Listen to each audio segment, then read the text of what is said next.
श्रीमत्सद्गुणशालिनं चिदचिदे व्याप्तं च दिव्याकृतिं जीवेशाक्षरमुक्तकोटिसुखदं नैकावताराधिपम्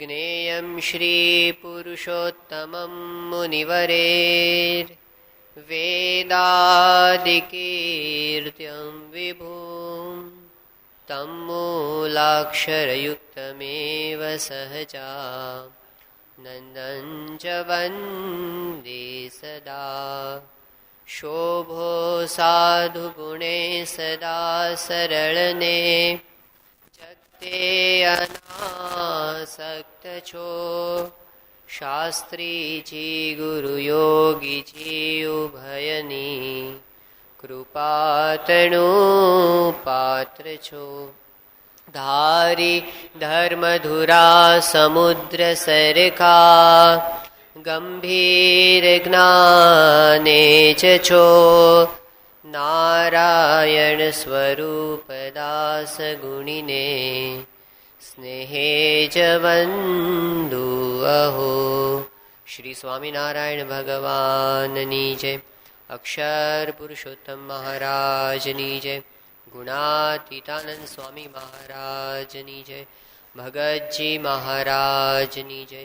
शास्त्री जी महाराजनी जय। योगी जी महाराजनी जय। प्रमुख स्वामी महाराजनी।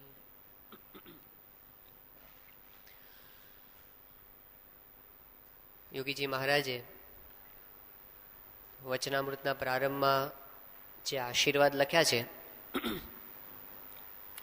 એમાં એવું લખ્યું છે યોગી બાપાએ કે વચનામૃતની અંદર જે જગ્યાએ મોક્ષના દ્વારરૂપ સંત કયા છે કે સત્પુરુષ કયા છે એ સત્પુરુષ અક્ષર બ્રહ્મ ગુણાતીતાનંદ સ્વામી છે એવું યોગી બાપાએ આશીર્વાદની અંદર લખ્યું છે। આખા વચનામૃતની અંદર શ્રીજી મહારાજે વારંવાર સંતનો મહિમા લખ્યો અને સંતને મોક્ષનું દ્વાર કીધા, એકાંતિક ધર્મ પામવા માટેના એકમાત્ર ઉપાય રૂપ કીધા, ભગવાનના સાક્ષાત્કાર માટે પણ સંતની અંદર જોડાવાનું કીધું અને અંતરને નિર્મળ કરવા માટે નિર્વાસનિક થવા માટે પણ સંતને બતાવ્યા।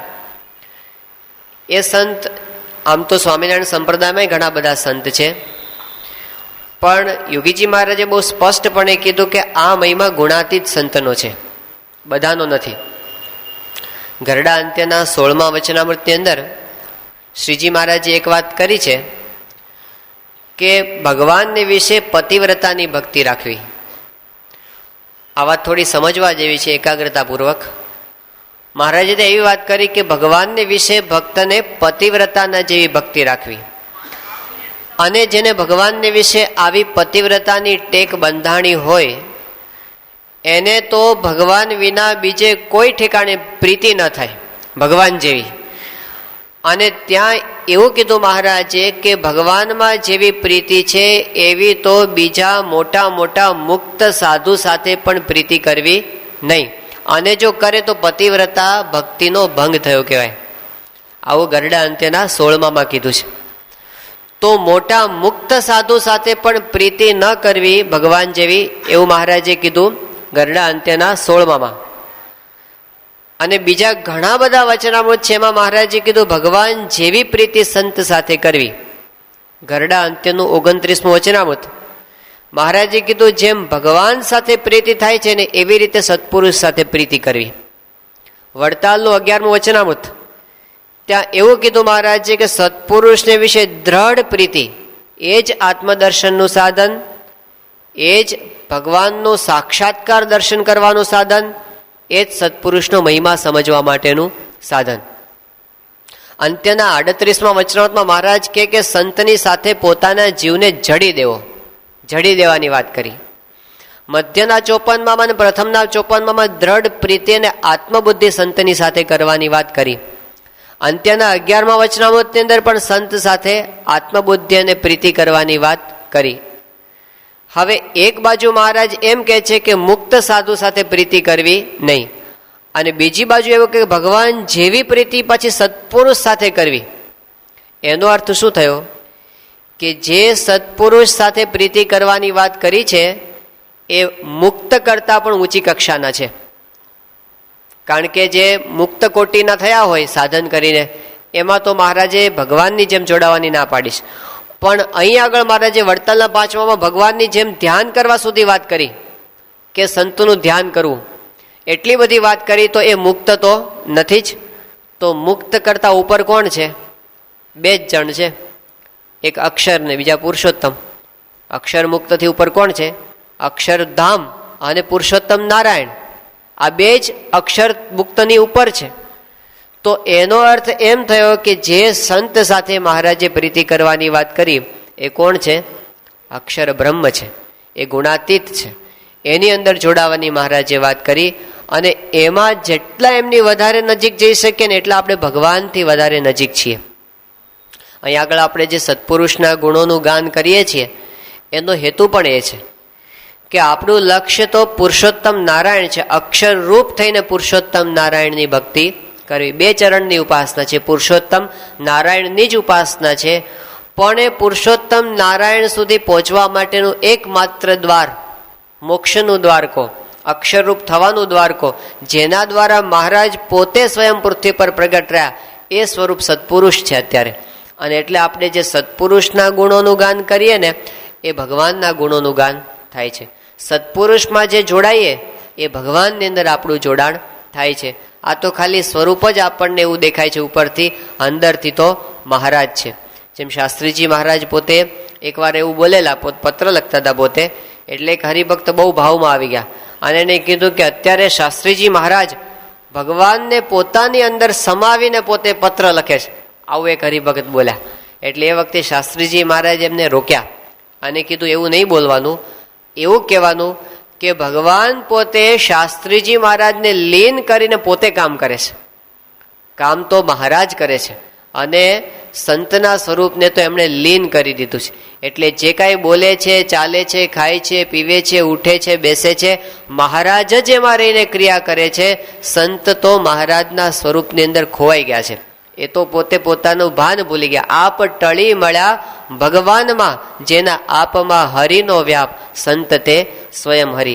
એનો પોતાનો આપ ભાવ ટળી ગયો છે. એટલા માટે આપણે સંતના ગુણો ગાઈએ છીએ. તો આપણે પહેલાં તો સ્વામીનો પરિચય મેળવ્યો કે પરિચય શું છે એમનો. તો પ્રમુખ સ્વામી મહારાજે કીધું પ્રમુખ સ્વામી પોતે સાધુ છે, ભગવાન સ્વામિનારાયણના ભક્ત છે અને જોગી મહારાજના શિષ્ય છે. પછી બીજો પરિચય એમને આપ્યો કે પ્રમુખ સ્વામી કોણ છે? સ્વામીએ પોતે વાત કરી સાક્ષાત ગુણાતીતાનંદ સ્વામી છે. અને ત્રીજી વાત એમણે પોતે કરી કે સ્વામી કોણ છે?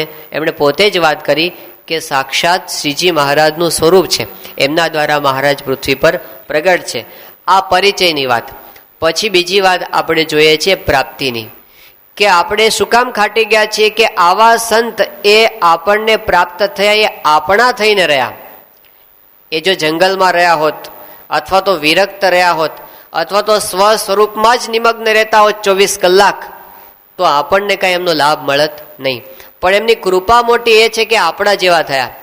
દુનિયાની અંદર ઘણા બધા ધર્મગુરુઓ છે, પણ મોટાભાગે ધર્મગુરુની નું કેવું હોય છે પોતાનું એમનું કાર્યક્ષેત્ર, કે પોતે આવે સ્ટેજ ઉપર, એક જોરદાર પ્રવચન કરી નાખે, બધા તાળીઓ પાડી નાખે, વાત પૂરી થઈ જાય. પછી બધા પોતાના રસ્તે, પોતાના ઘરે, અને ગુરુ હોય એ પોતાને રસ્તે. પછી ગુરુ અને શિષ્ય વચ્ચે એમના જીવનનો કોઈ સંબંધ હોતો નથી. જ્યારે આપણે ત્યાં જુદું દેખાય છે કે સત્પુરુષ પોતે આપણા જીવનની અંદર ઓતપ્રોત થઈ ગયા છે. એટલા બધા આપણી સાથે ભળી ગયા છે કે આપણને એમનો મહિમા સમજવો કઠણ પડે છે.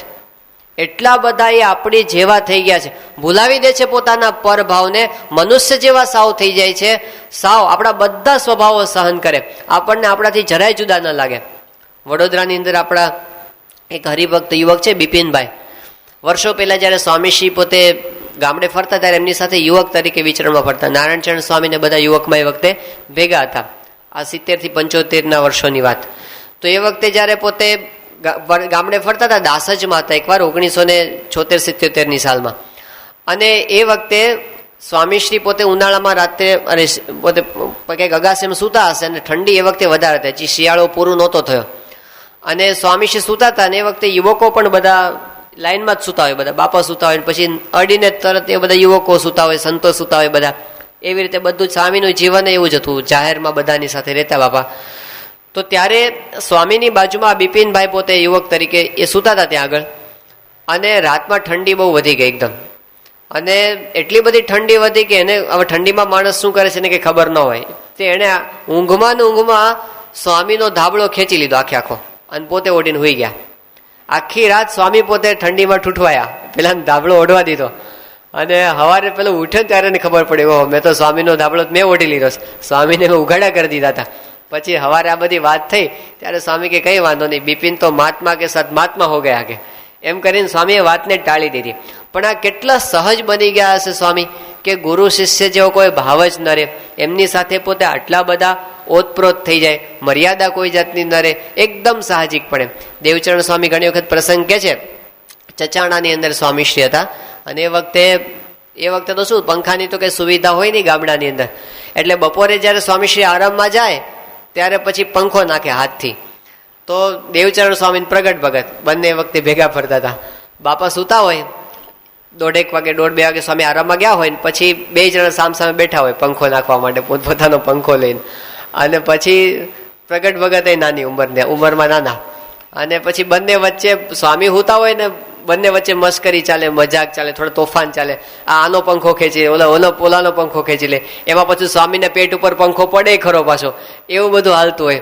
તો આવી બધી લીલા હાલ્યા કરે, સ્વામી આંખો ના ખોલે, જાગતા હોય, બધું આમ ખબર હોય ને કે આવી બધું ચાલે છે. પછી એક વખત તો બહુ આવું જાજુ હાલ્યું ને, સ્વામી સૂતા જ રહ્યા, 4 વાગે ઉઠ્યા ને જ્યારે સ્વામી, ત્યારે સ્વામી બંનેની બોચી પકડી. અને પછી સ્વામી કે તમારે બેને ગરાસ વેચવો છે ને, લ્યો વેચી દઉં ગરાસ 2 જણનો. પછી સ્વામીએ ગરાસ વેચો કે તું પંખો નાખતો ને ત્યારે તારે નહીં નાખવાનો, અને તું નાખતો ને ત્યારે તારે નહીં નાખવાનો. સ્વામી કે બંનેનો ગરાસ સ્વામીએ બધો વેચી દીધો. પણ આવું સ્વામીની હાજરીમાં થઈ શકતો, છતાં પણ કોઈ જાતનો સંકોચ થાય નહીં. આપણા જેવા થઈને પોતે એકદમ એટલા બધા સામાન્ય થઈ ગયા છે કે જરાય આપણને એમની સાથે સંકોચ થાય નહીં. અને પછી તો ઘણી વખત એવું થાય કે વધારે પતા ઓતપ્રોત આપણે થઈ જાય અને જરાય આપણને મર્યાદા જેવું પણ ન રહે. હરિભક્તોને ઘણી વખત આવું થતું. આમ તો એક રીતે સ્વામીશ્રીની આપણે સ્થિતિ જોઈએ તો જગતથી એટલા બધા પર છે ને કે જો આવી નિર્વાસનિક સ્થિતિ આપણને થઈ જાય ને, આમ જરાક આપણે આટલા બધા આમ નિર્લેપ થઈ જઈએ ને, પછી જગતની ગુલામી કરવી કઠણ છે. પછી આપણે એવા અલગારી થઈ જઈએ ને, એવા અલગારી મહાત્માઓ જગતમાં હોય છે કે એને જરાક આમ નિર્વાસનિક પણ આવી ગયું ને પછી બસ અલમસ્ત થઈને પડ્યા રહે, એને જગત સાથે કાંઈ લેવા દેવા હોય નહીં. અને પછી એવા હોય કે પાછું કોઈનું સહન ન કરી શકે, એ પોતે પોતાની મસ્તીમાં જ પડ્યા હોય. એ કોઈની લાચારી કરવા માટે ના જાય, કોઈની ગુલામી કરવા માટે ના જાય, કોઈની પાસે કંઈ વિનંતી કરવા ના જાય. તારે આવું હોય તો આવું, ના હોય તો થા હાલતો. આ એક અલગારી સ્થિતિ છે. સત્પુરુષની સ્થિતિ સામે જ્યારે જોઈએ ત્યારે એટલા બધા વિરક્ત છે કે પછી એને કોઈની લાચારી કરવી ન ગમે જો આવી સ્થિતિ આપણી થાય તો. પણ સ્વામીશ્રીની વિશેષતા એ છે કે પછી આપણી ગરજ રાખે પાછા. એ તો બહુ જ મોટી વિશેષતા. ઘણી વખત હરિભક્તો ખખડાવી નાખે, એવું કરી નાખે. મુંબઈની અંદર સ્વામીશ્રી વિચરણમાં હતા થાણામાં, અને એ વખતે એક હરિભક્ત અહીંયા આગળ વડોદરાની અંદર, એણે સ્વામીને વડોદરા કે નડિયાદમાં એમણે સ્વામીને એવી વાત કરી કે સ્વામી મારા ભત્રીજાના લગ્નમાં તમારે આવવાનું છે. સ્વામીએ કીધું કે અમારું વિચરણ આ બાજુ ગોઠવાઈ ગયું છે એટલે આ વખતે કંઈ શક્ય થયું નથી. તો પેલા હરિભક્ત કે ના તમારે આવવું પડશે, જોગી મહારાજ અમારા બધા પ્રસંગો સાચવતા હતા એટલે તમારે પણ સાચવવા પડે. અમે 12મીએ તમને ધર્માદો આપીએ અને તમે કોઈ પ્રમાણે સેવા કરીએ, તો અમારા ટાઈમે જો તમે કામ ના લાગો શું કામ ના? તે સ્વામી કીધું સારું અમે આવશું. અને સ્વામી સરળ થઈ અને ત્યાં આગળ ગયા. હવે ધર્માદો આપીએ છીએ એમ કરીને સ્વામીને દબાવે, કેવું કહેવાય. હકીકતમાં જે વચનો છે આપણા શાસ્ત્રોમાં એ પ્રમાણે તો લક્ષ્મીજી અર્ધાંગના મારી તે મારા સંતની દાસી, એમની તો દાસી છે, એના તો સંકલ્પે ઢગલા થાય એમ છે. અને છતાં પણ એ આવી આપણી ગુલામી સહન કરે, કેવું કહેવાય. એમ નથી કહેતા જા તું એક કરોળિયાનો એક પગ ગયો તો ગયો, કે તારા પૈસા ઉપર થોડા અમે ચાલીએ છીએ. સાસી મહારાજ કહી દેતો ક્યારે કહું, ત્યાં આગળ પેલો આણંદની અંદર આપણે કેશવ કાકા કહેતા, કેશવલાલ પ્રાગજી, પ્રાગજી ને, કેશવલાલ પ્રાગજી બહુ જ મોટા હરિભગત કહેવાય, આખા આણંદના પોતે આમ આગેવાન જેવા કહેવાય. શાસ્ત્રીમાં નીકળ્યા પછી પક્ષ પણ એમને ખૂબ રાખ્યો હતો. જૂના મંદિરના પણ એને ખેંચવા માટે બહુ પ્રયત્ન કર્યો, પણ એમને દ્રઢ પક્ષ રાખેલો શાસ્ત્રીજી મહારાજનો. શાસ્ત્રીમાં જ કેશવ કાકા કહેતા એમને, એટલે મોટા હરિભગત કહેવાય. પણ જ્યારે પેલું બોચાસણ મંદિરનો ખરડો થયો ને ત્યારે એમણે સેવા લખાવી હશે, પછી સેવા આપવામાં ઢીલ કરે, પાછા લખાવી ખરી પણ પાછા આપે ના આપે એવું બધું. એટલે પેલા જે હરિભગત હશે ને એને કીધું કે સામે કેશવ કાકા છે ને એ પોતે આમ ખાલી વાયદા કરે છે ને સેવા આપતા નથી, એવું શાસ્ત્રીમાને કીધું હશે.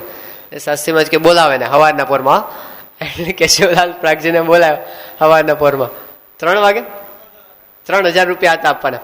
સવારના પોરમાં કે બોલાવે ને, અને શાસ્ત્રીજી મહારાજ સવારમાં ઉઠી, શાસ્ત્રી મહારાજની રીતે એવી હતી 7 વાગે યજ્ઞ પુરુષ દાસ જાગે. સવારના 7 વાગે ઉઠવાનો ટાઈમ એમનો, રાતના મોડે સુધી ચાલે, 2-2:30 વાગ્યા સુધી કથા વાર્તા ચાલતી હોય. સવારના 7 વાગે જાગે. તે જાગે ને શાસ્ત્રીજી મહારાજ જતા હતા પેલા જાજરૂમાં, અને હજી એક પગ મૂક્યો હતો ને એક પગ બાકી હતો. આ વર્ણન કરે છે મહંત સ્વામી, જૂના હરિભક્તો પાસે સાંભળ્યું હોય ને. અને ત્યાં કેશવલાલ પ્રાગજી આવ્યા, પોતે આવીને પોતે આમ હાથ જોડીને ઉભા રહ્યા. સ્વામી પાછા વળ્યા શાસ્ત્રી મહારાજ કે અલા કેશવા, તારા મૂતરથી મંદિરના દીવા બળે છે કે? એ કે ના બાપજી બોલો શું છે, કે સેવા કરી નાખીશું. અને કરી નાખી એને. પણ શાસ્ત્રીજી મહારાજ કે તું નહીં આપે તો કઈ નહીં થાય એવું કઈ નથી. આ મંદિર તો શાસ્ત્રીજી મહારાજ કે ભગવાન ચલાવે છે, એમનાથી આ બધો. એમને તો આ ઠાકોર સાહેબની ન પડી હોય. શાસ્ત્રી મહારાજ કીધું સ્વામી તમે ઠાકોર સાહેબને ખખડાવી નાખ્યા આમને, એને તો જમીન આપી, તે તો રાજા કહેવાય એ વખતે.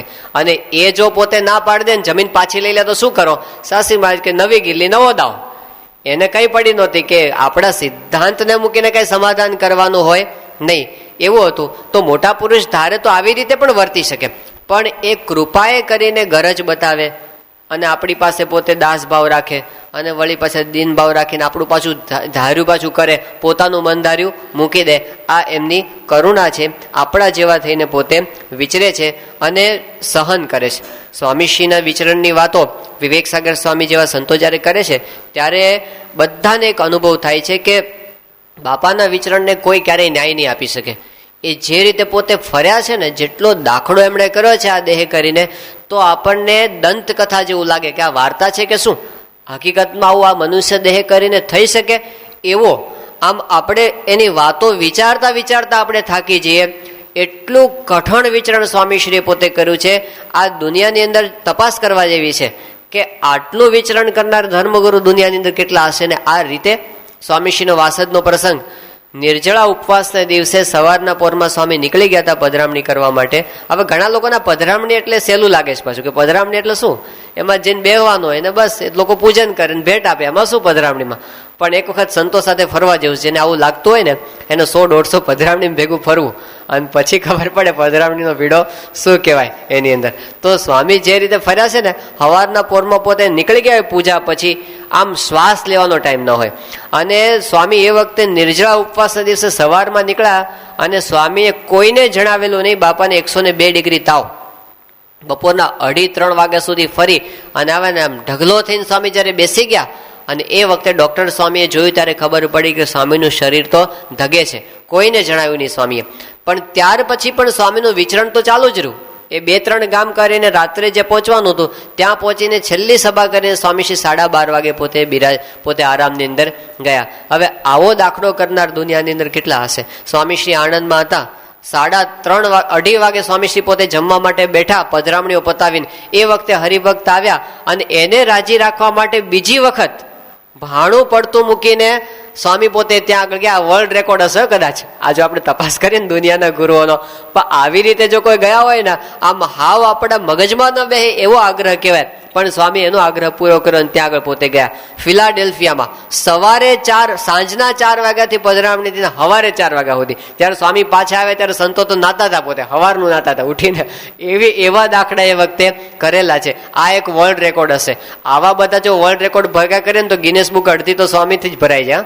કેટલા રેકોર્ડ આવા બધા થયા હશે કે આવી રીતે પધરામણી કરી હોય.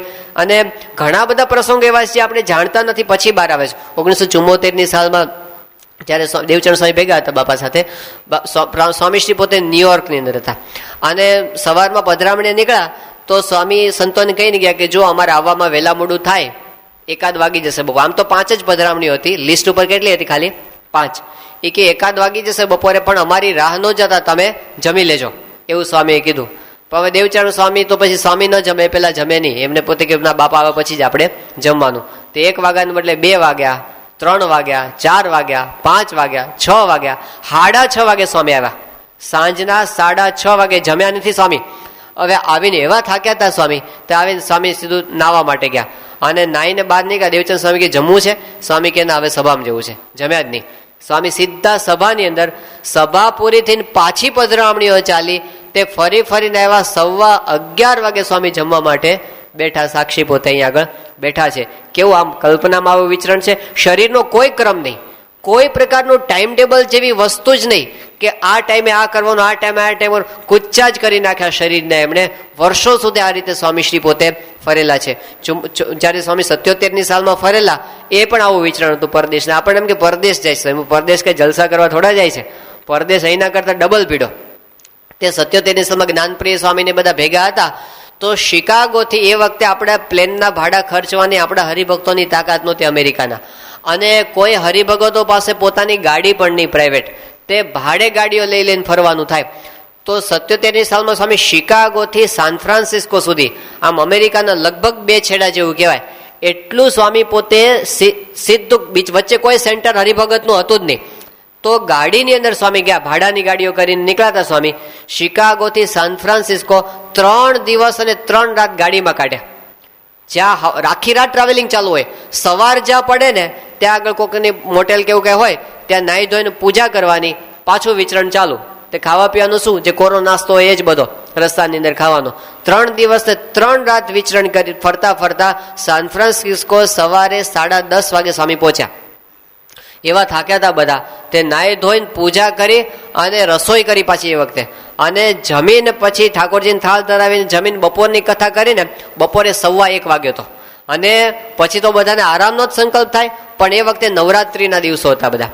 અને જે હોલની અંદર સભા કરવાની હતી ને, એ સભામાં રાતના પાછા ગરબા રાખ્યા હતા, એટલે સભાનો ટાઈમ બપોરે 3 થી 5 નો હતો. હવે આરામ કેવી રીતે થાય? 1:15 વાગે તો બધા નવરા થયા. અને સભા સ્થળે જવાનું હતું, એ સભા સ્થળ ઉતારાથી 1.5 કલાકના અંતરે હતું, એટલે એટલું તો વહેલા નીકળવું જ પડે પાછું. તો 1:15 વાગે સ્વામી પોતે આરામમાં ગયા. બધા ઢળી પડ્યા હતા. 2 વાગે પહેલા સ્વામી ઉઠ્યા, બીજા કોઈ ઉઠ્યા નહોતા. એવા ઘસા ડૂંગતા હતા ને, તે ઉઠીને સ્વામી 2 વાગે પોતે જાતે જ નાયા ધોયા. સેવકને ઉઠાડે પણ કોઈ ઉઠ્યા નહીં, પોતે નહીં ધોઈને તૈયાર થઈ ગયા. અને પછી જ્ઞાનપીર સ્વામીને બધાને સ્વામી ભીના ગાતરિયાથી ઉઠાડ્યા બધાને, આમ પાણી છાંટી છાંટીને. ત્યારે બધાની આંખો માંડ માંડ ખુલી અને નીકળ્યા સ્વામી. 3:15 વાગે સભા પર પહોંચ્યા તો સભામાં કોઈ હાજર નહીં. જે ગયા હતા ને એટલા જ, કોઈ આવ્યું જ નહોતું. અને પછી થોડી વાર બેઠા, 10-15 મિનિટ પછી સ્વામી કે આવલો આપણે કંઈક ધૂન કીર્તન તો ચાલુ કરો, ધીમે ધીમે બધા આવશે. તે ચાલુ કર્યું ધીમે ધીમે. 5 માણસ, 10 માણસ, 15 માણસ, એમ કરતા કરતા સભા ભરાઈ ગઈ. એક સંતનું પ્રવચન ગોઠવ્યું, બીજાનું ગોઠવ્યું, પાછું કીર્તન. એમ કરતા કરતા 6:30 વાગ્યા સુધી સભા ચલાવી. 150-200 માણસ આવ્યા હતા. અને સભા 6:30 પૂરી કરી અને જયારે ઉતારે પાછા આવ્યા, એટલે પછી સાંજની રસોઈ ચાલીને ઠાકોરજી જમાડી અને નવરા થયા. 9:30 વાગ્યા હતા. એ વખતે તો સુવાસે બીજો કોઈ સંકલ્પ હોય નહીં, પણ સ્વામી વખતે પત્ર લેખન ચાલુ કર્યું. બીજા બધા હોઈ ગયા, પણ જ્ઞાનપ્રિય સ્વામી સેવક તરીકે હતા, અને વિનુ ભગત એટલે ધર્મચરણ સ્વામી એ વખતે વિનુ ભગત તરીકે હતા, એ સામે બેઠા હતા. 9:30 પત્ર લેખન ચાલુ કર્યો. પેલા બંને સામે બેઠા બેઠા ઝુકા ખાય કે સ્વામી પૂરું કરે તો સારું, પૂરું કરે તો સારું. અને પત્ર લેખન ચાલુ રાતના 12:30 વાગ્યા સુધી. 12:30 વાગે સ્વામી એક પત્ર ચાલુ કર્યો હતો.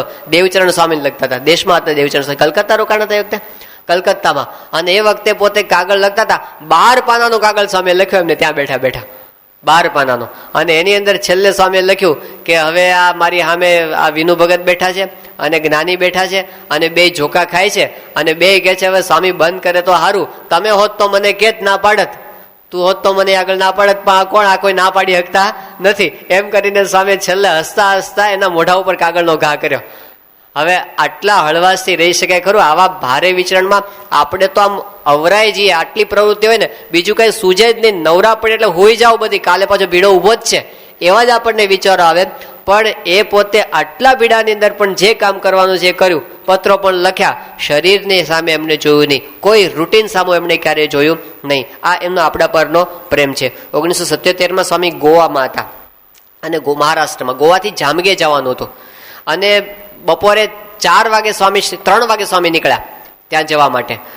અને બધાને ખબર નહીં એક્ઝેક્ટલી જામગીરનો રસ્તો શું, પૂછતા પૂછતા પૂછતા જવાનું હતું એક હરિભગત માટે. તો કમ કે 2-3 કલાકમાં આવી જશે, પણ ગાડી હાલી હાલી હાલી તે રાતના 8 વાગ્યા, 9 વાગ્યા, 10 વાગ્યા, 11 વાગ્યા, આખી રાત ગાડી હાલી. સવારે 3:30 વાગે પહોંચ્યા ત્યાં આગળ, જ્યાં પહોંચવાનું હતું ને જામગીર. આખી રાત હવે ત્યાં પહોંચ્યા ને, પેલા હરિભગતો બિચારે સાંજના 4 વાગ્યાથી રાહ જોતા હતા. એ રાતના 10 વાગ્યા સુધી એ લોકોએ રાહ જોઈને પછી એ લોકો સુઈ ગયા હતા બધા. તો સવારના 3:30 વાગે સામે આવ્યા. ખબર પડી સામે આવ્યા તો કે ઉભા રહો, હવે અમારે તો તમારું સ્વાગત કરવું છે. ઢોલ બોલ બધું તૈયાર રાખ્યું હતું પાછું, ઉઠાડા ઢોલીને. અને એ વખતે નગરયાત્રા કાઢી. તે પછી રાતના નગરયાત્રા રૂપે સ્વામી લેવા, સ્વામી 4 વાગ્યા પછી સૂતા. સવારથી રૂટીન પાછું ચાલુ. એમાં એવો ફેરફાર નહીં પાછો કે રાતના સુવા મોડું થયું છે તો બીજે દિવસે ખેંચી લઈએ, એવો તો ટાઈમ હતો જ નહીં એ વખતે. એટલે મહાન સ્વામી ગણ્યો કે એ વખતે કેવું હતું, ભીડાની અંદર ભીડો ને એની અંદર ભીડો, ભીડામાં ભીડો અને એમાં ભીડો. મોડું થાય ને એટલે શું થયું, એ તો ચડ્યા જ કરે પાછું. તો એની અંદર ક્યારેય એમણે પોતે શરીરનો વિચાર કરવાનો નથી. બાકી જો ધારત અત્યારે પણ જો સ્વામી ધારે તો એવું ના કરી શકે કે મુંબઈમાં જુહુ બીચ ઉપર એક સરસ મજાનો આમ બંગલો બાંધી દે અને પછી ત્યાં પોતે રહે અને અઠવાડિયામાં એકવાર આવીને દર્શન આપી જાય એમ હાથ હલાવીને. એવું કરી શકે કે નહીં? એવું આજથી 20 વર્ષ પહેલાં કરી શકાત. 2 મંદિર ઓછા બાંધવાના, 2 મંદિર ઓછા બાંધીને આ કરવાનું. આવા 650 મંદિર એમણે બાંધ્યા છે તો ન કરી શકત. અને એવું કરતા હોય છે ધર્મગુરુ. અને એવું સ્વામીએ કર્યું હોત તો કોઈ એમને આમ કરી કેસ કરે એના ઉપર કે તમે શું કામ આવું કરો છો? પણ એમને એવું ક્યારેય કર્યું નથી. એ પોતે ફરતા જ રહે. 98ની સાલમાં પહેલા કિંગ ફિલિપ આવ્યા હતા. પ્રિન્સ ચાર્લ્સના ફાધર છે ને, ફિલિપ, પ્રિન્સ ફિલિપ, ત્યાં લંડનના. અને એ પોતે આપણે ગાંધીનગર અક્ષરધામ જોવા માટે આવ્યા હતા અને બહુ જ અભિભૂત થાય. એ વખતે તો જે મોટું સ્મારક કહેવાય આખી દુનિયામાં, આપણા માટે શું હતું, દિલ્હી અક્ષરધામ તો થયું નહોતું. એટલે ગાંધીનગર અક્ષરધામ બહુ એમને ગમી ગયું અને બહુ પ્રભાવિત થયા. એ વખતે એમણે કીધું કે આના બનાવનાર સ્વામીશ્રી ક્યાં છે? પોતે એ તો અહીંયા જ રહેવી જોઈએ, આટલું સરસ સ્થાન બતાવ્યું ને પછી પોતે ક્યાં ફરે છે? એટલે બધાએ કીધું સ્વામી તો અત્યારે છે ગામડાની અંદર, વાસણાની અંદર હતા સ્વામી એ વખતે. અને એવા ગામની અંદર સ્વામી હતા. એ વખતે સ્વામીને છાતીમાં દુખાવો શરૂ થયો હતો. આ બાયપાસ સર્જરી પહેલાનો દુખાવો, મહિના પહેલાની વાત છે. બાયપાસ સર્જરી પહેલા, 1.5 મહિના પહેલા. અને એ વખતે સ્વામીને છાતીમાં દુખાવો થયો હતો. તો ત્યાંથી ટેલિફોન લગાડતા 3 કલાક લાગ્યા હતા. ત્યાં સુધી ટેલિફોન નહોતો લાગ્યો.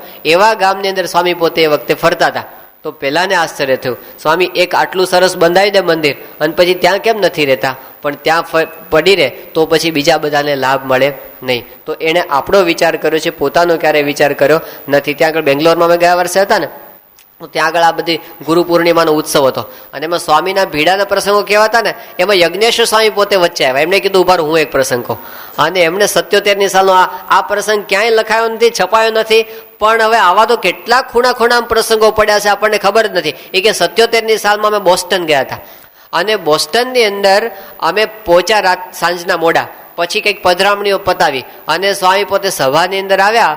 રાતના સભા મોડે સુધી ચાલી અને સ્વામી ઉતારે આવ્યા 12:30 વાગ્યા હતા રાતના, 12:30. અને ઉતારે પહોંચ્યા ને બધા થાક્યા હતા ને હોવા તૈયારી કરતા હતા ને એ વખતે એક હરિભક્ત થાય કે સ્વામી મારે ત્યાં પધરામણી બાકી છે. હવે બીજે દિવસે તો નીકળી જવાનું હતું બોસ્ટનથી, એટલે જો જવું હોય ને તો એ વખતે જ જવું પડે. તો સ્વામીએ બધા સંતોને કહ્યું તમે હોઈ જાઓ. એક જોડને લઈને સ્વામી નીકળ્યા. એ વખતે પ્રેમ સ્વરૂપ સ્વામી હતા. એને લઈને સ્વામી નીકળ્યા 12:30 વાગે. હવે કે અમે એટલા થાક્યા હતા, આમ તો રોજ તો બાપાના પગ દબાવીને આરામમાં જઈએ, પણ એ વખતે તો અમને ખબર જ નથી સ્વામી કેટલા વાગે પાછા આવ્યા, કાંઈ ખબર નથી. હુતા. તો આવું વિચરણ કઠણમાં કઠણ સ્વામી એ સંજોગોની અંદર કરેલું છે, કોઈ રૂટીન નહીં. મુંબઈમાં એક હરિભક્ત આવ્યા સ્વામી પાસે, મારે ખાનગી કરવી છે. સ્વામી એ વખતે નાવા જતા સાંજના, સ્વામીને જાજરૂ જવું હતું. એટલે સ્વામી પોતે જતા હતા ને કે સ્વામી મારે 2 જ મિનિટ કામ છે. એટલે સ્વામી કે સારું તારે ઉભા રહીએ. અને સ્વામીની સાથે વાત પતાવીને તો એમાં 5-7 મિનિટ થઈ ગઈ. એમાં હજી સ્વામી ઉભા થયા તો બીજા હરિભક્ત હતા કે સ્વામી હું ઝડપથી પતાવીશ, મારે 5 જ મિનિટનું કામ છે. સ્વામી કે નિરાતે વાત કરે તો તારે કંઈ વાંધો નહીં. તો નિરાતે વાત કરી 3 કલાક થયા એની સાથે વાત કરતા. બધા જ ટાઈમ એમના ખોરવાઈ જતા હતા, કોઈ ટાઈમ એમના ક્યારેય સચવાતા નહોતા. પણ આટલી હદ સુધી પોતાના શરીરને ભીડો આપવાની જરૂર શું છે? એટલું જ કે એમનાથી સહેજે થઈ જાય છે આ બધું. આ એમને ત્રાસરૂપ નથી લાગતું, આ એમને ભારરૂપ નથી લાગતું, પણ એમનો પ્રેમ છે. આપણે સહેજ જો સ્વામીશ્રીની ભાવના સમજવાનો પ્રયત્ન કરીએ ને, એમના હૃદયમાં શું ચાલતું હશે આપણને જોઈને, શું વિચારતા હશે કે આના માટે હું આમ કરી નાખું, આમ કરી નાખું, ત્યારે આટલું થઈ શકે. બાકી એ વિના તો એલર્જી જ થાય. આપણે સ્વભાવો સામું જો પોતે જોવા જાય ને તો કોઈ દિવસ આપણી સાથે પોતે રહી શકે નહીં. એવાય હરિભક્તો હોય છે બધા કે સ્વામી પાસે પેલા હાડેવાના દેસાઈ કાકા બોચાસણ જ્યારે આવે ને ત્યારે સ્વામીને જ પૂછે કે સ્વામી આ હું બોચાસણ આવ્યું છું, મારી બીડી ક્યાં પીવાની કહો. એટલે સ્વામીને પછી બતાવવાનું સ્થાન કે એક સંતને મોકલે, પેલી સંગીત શાળા બાજુ રૂમ છે ને ત્યાં આગળ મોકલે, તે ત્યાં ખૂણામાં જઈને બીડી પીવાની. અને સ્વામી એને ગમે એ સ્વામી કે ન કે સમજી ગયા કે આ ક્યારે છોડવાના નથી, પણ એને ખબર છે કે આ બીડી નથી છોડવાના. હવે અમુકના એવા દ્રઢ સ્વભાવ થઈ ગયા હોય ને, પણ એ રાખે આખી જિંદગી બીડી, સ્વામી એની રહેવા પણ દે, અને છતાં પણ સ્વામીને એના ઉપરથી પ્રેમ ક્યારેય ઓછો થાય નહીં. આ એમની કરુણા છે. આપણા સ્વભાવ સામે જોવા બેસે ને તો કોઈ રીતે મેળ ખાય એમ નથી, પણ કૃપા એમની કે એ પોતે આપણી સાથે આ બધાની વચ્ચે ભળી જાય. હમણાં સ્વામીશ્રી ત્યાં વિચરણમાં હતા વટલાદરાની અંદર, ભરૂચ બાજુ, અને ત્યાં આગળ આપણે વીરચંદ બાપા, વીરચંદભાઈ મોદી, એમણે પ્રસંગ કર્યો હતો. એણે કીધું કે સ્વામીશ્રી 1976ની સાલમાં ખેરાળુ ગામ પધાર્યા હતા એનું ગામમાં, અને ત્યાં પારાયણ રાખી હતી. અને પારાયણની અંદર એ વખતે તો આપણી પાસે કોઈ સારું મકાન નહીં કે બાપાનો ઉતારો આપી શકે ખેરાળુ ગામની અંદર. તો એક હરિભગત છે મુંબઈના આપણા લલિતભાઈ ભાવસાર, એમના મિત્રનું મકાન હતું, ગુણભાવી હતા, એમના ઘરમાં બાપાનો ઉતારો ખેરાળુની અંદર રાખવામાં આવ્યો હતો. પછી પારાયણ એક દિવસ પારાયણ પૂરી થઈને સ્વામીશ્રી પોતે ઉતારે પધારે, સ્વામીને નાવા જવું હતું, પણ પેલા જે બેન હતા ને જે ઉતારાવાળા એ પોતે કઈ સત્સંગી નહોતા, તે સંડાસને તાળું મારીને જતા રહેતા. પછી એમને બહુ શોધ્યા કે ક્યાં છે, પણ શોધ્યા કંઈ મળ્યા નહીં. સ્વામી કે કંઈ ન મળે તો કંઈ નહીં, ભાગોળ આપણા માટે જ છે ને.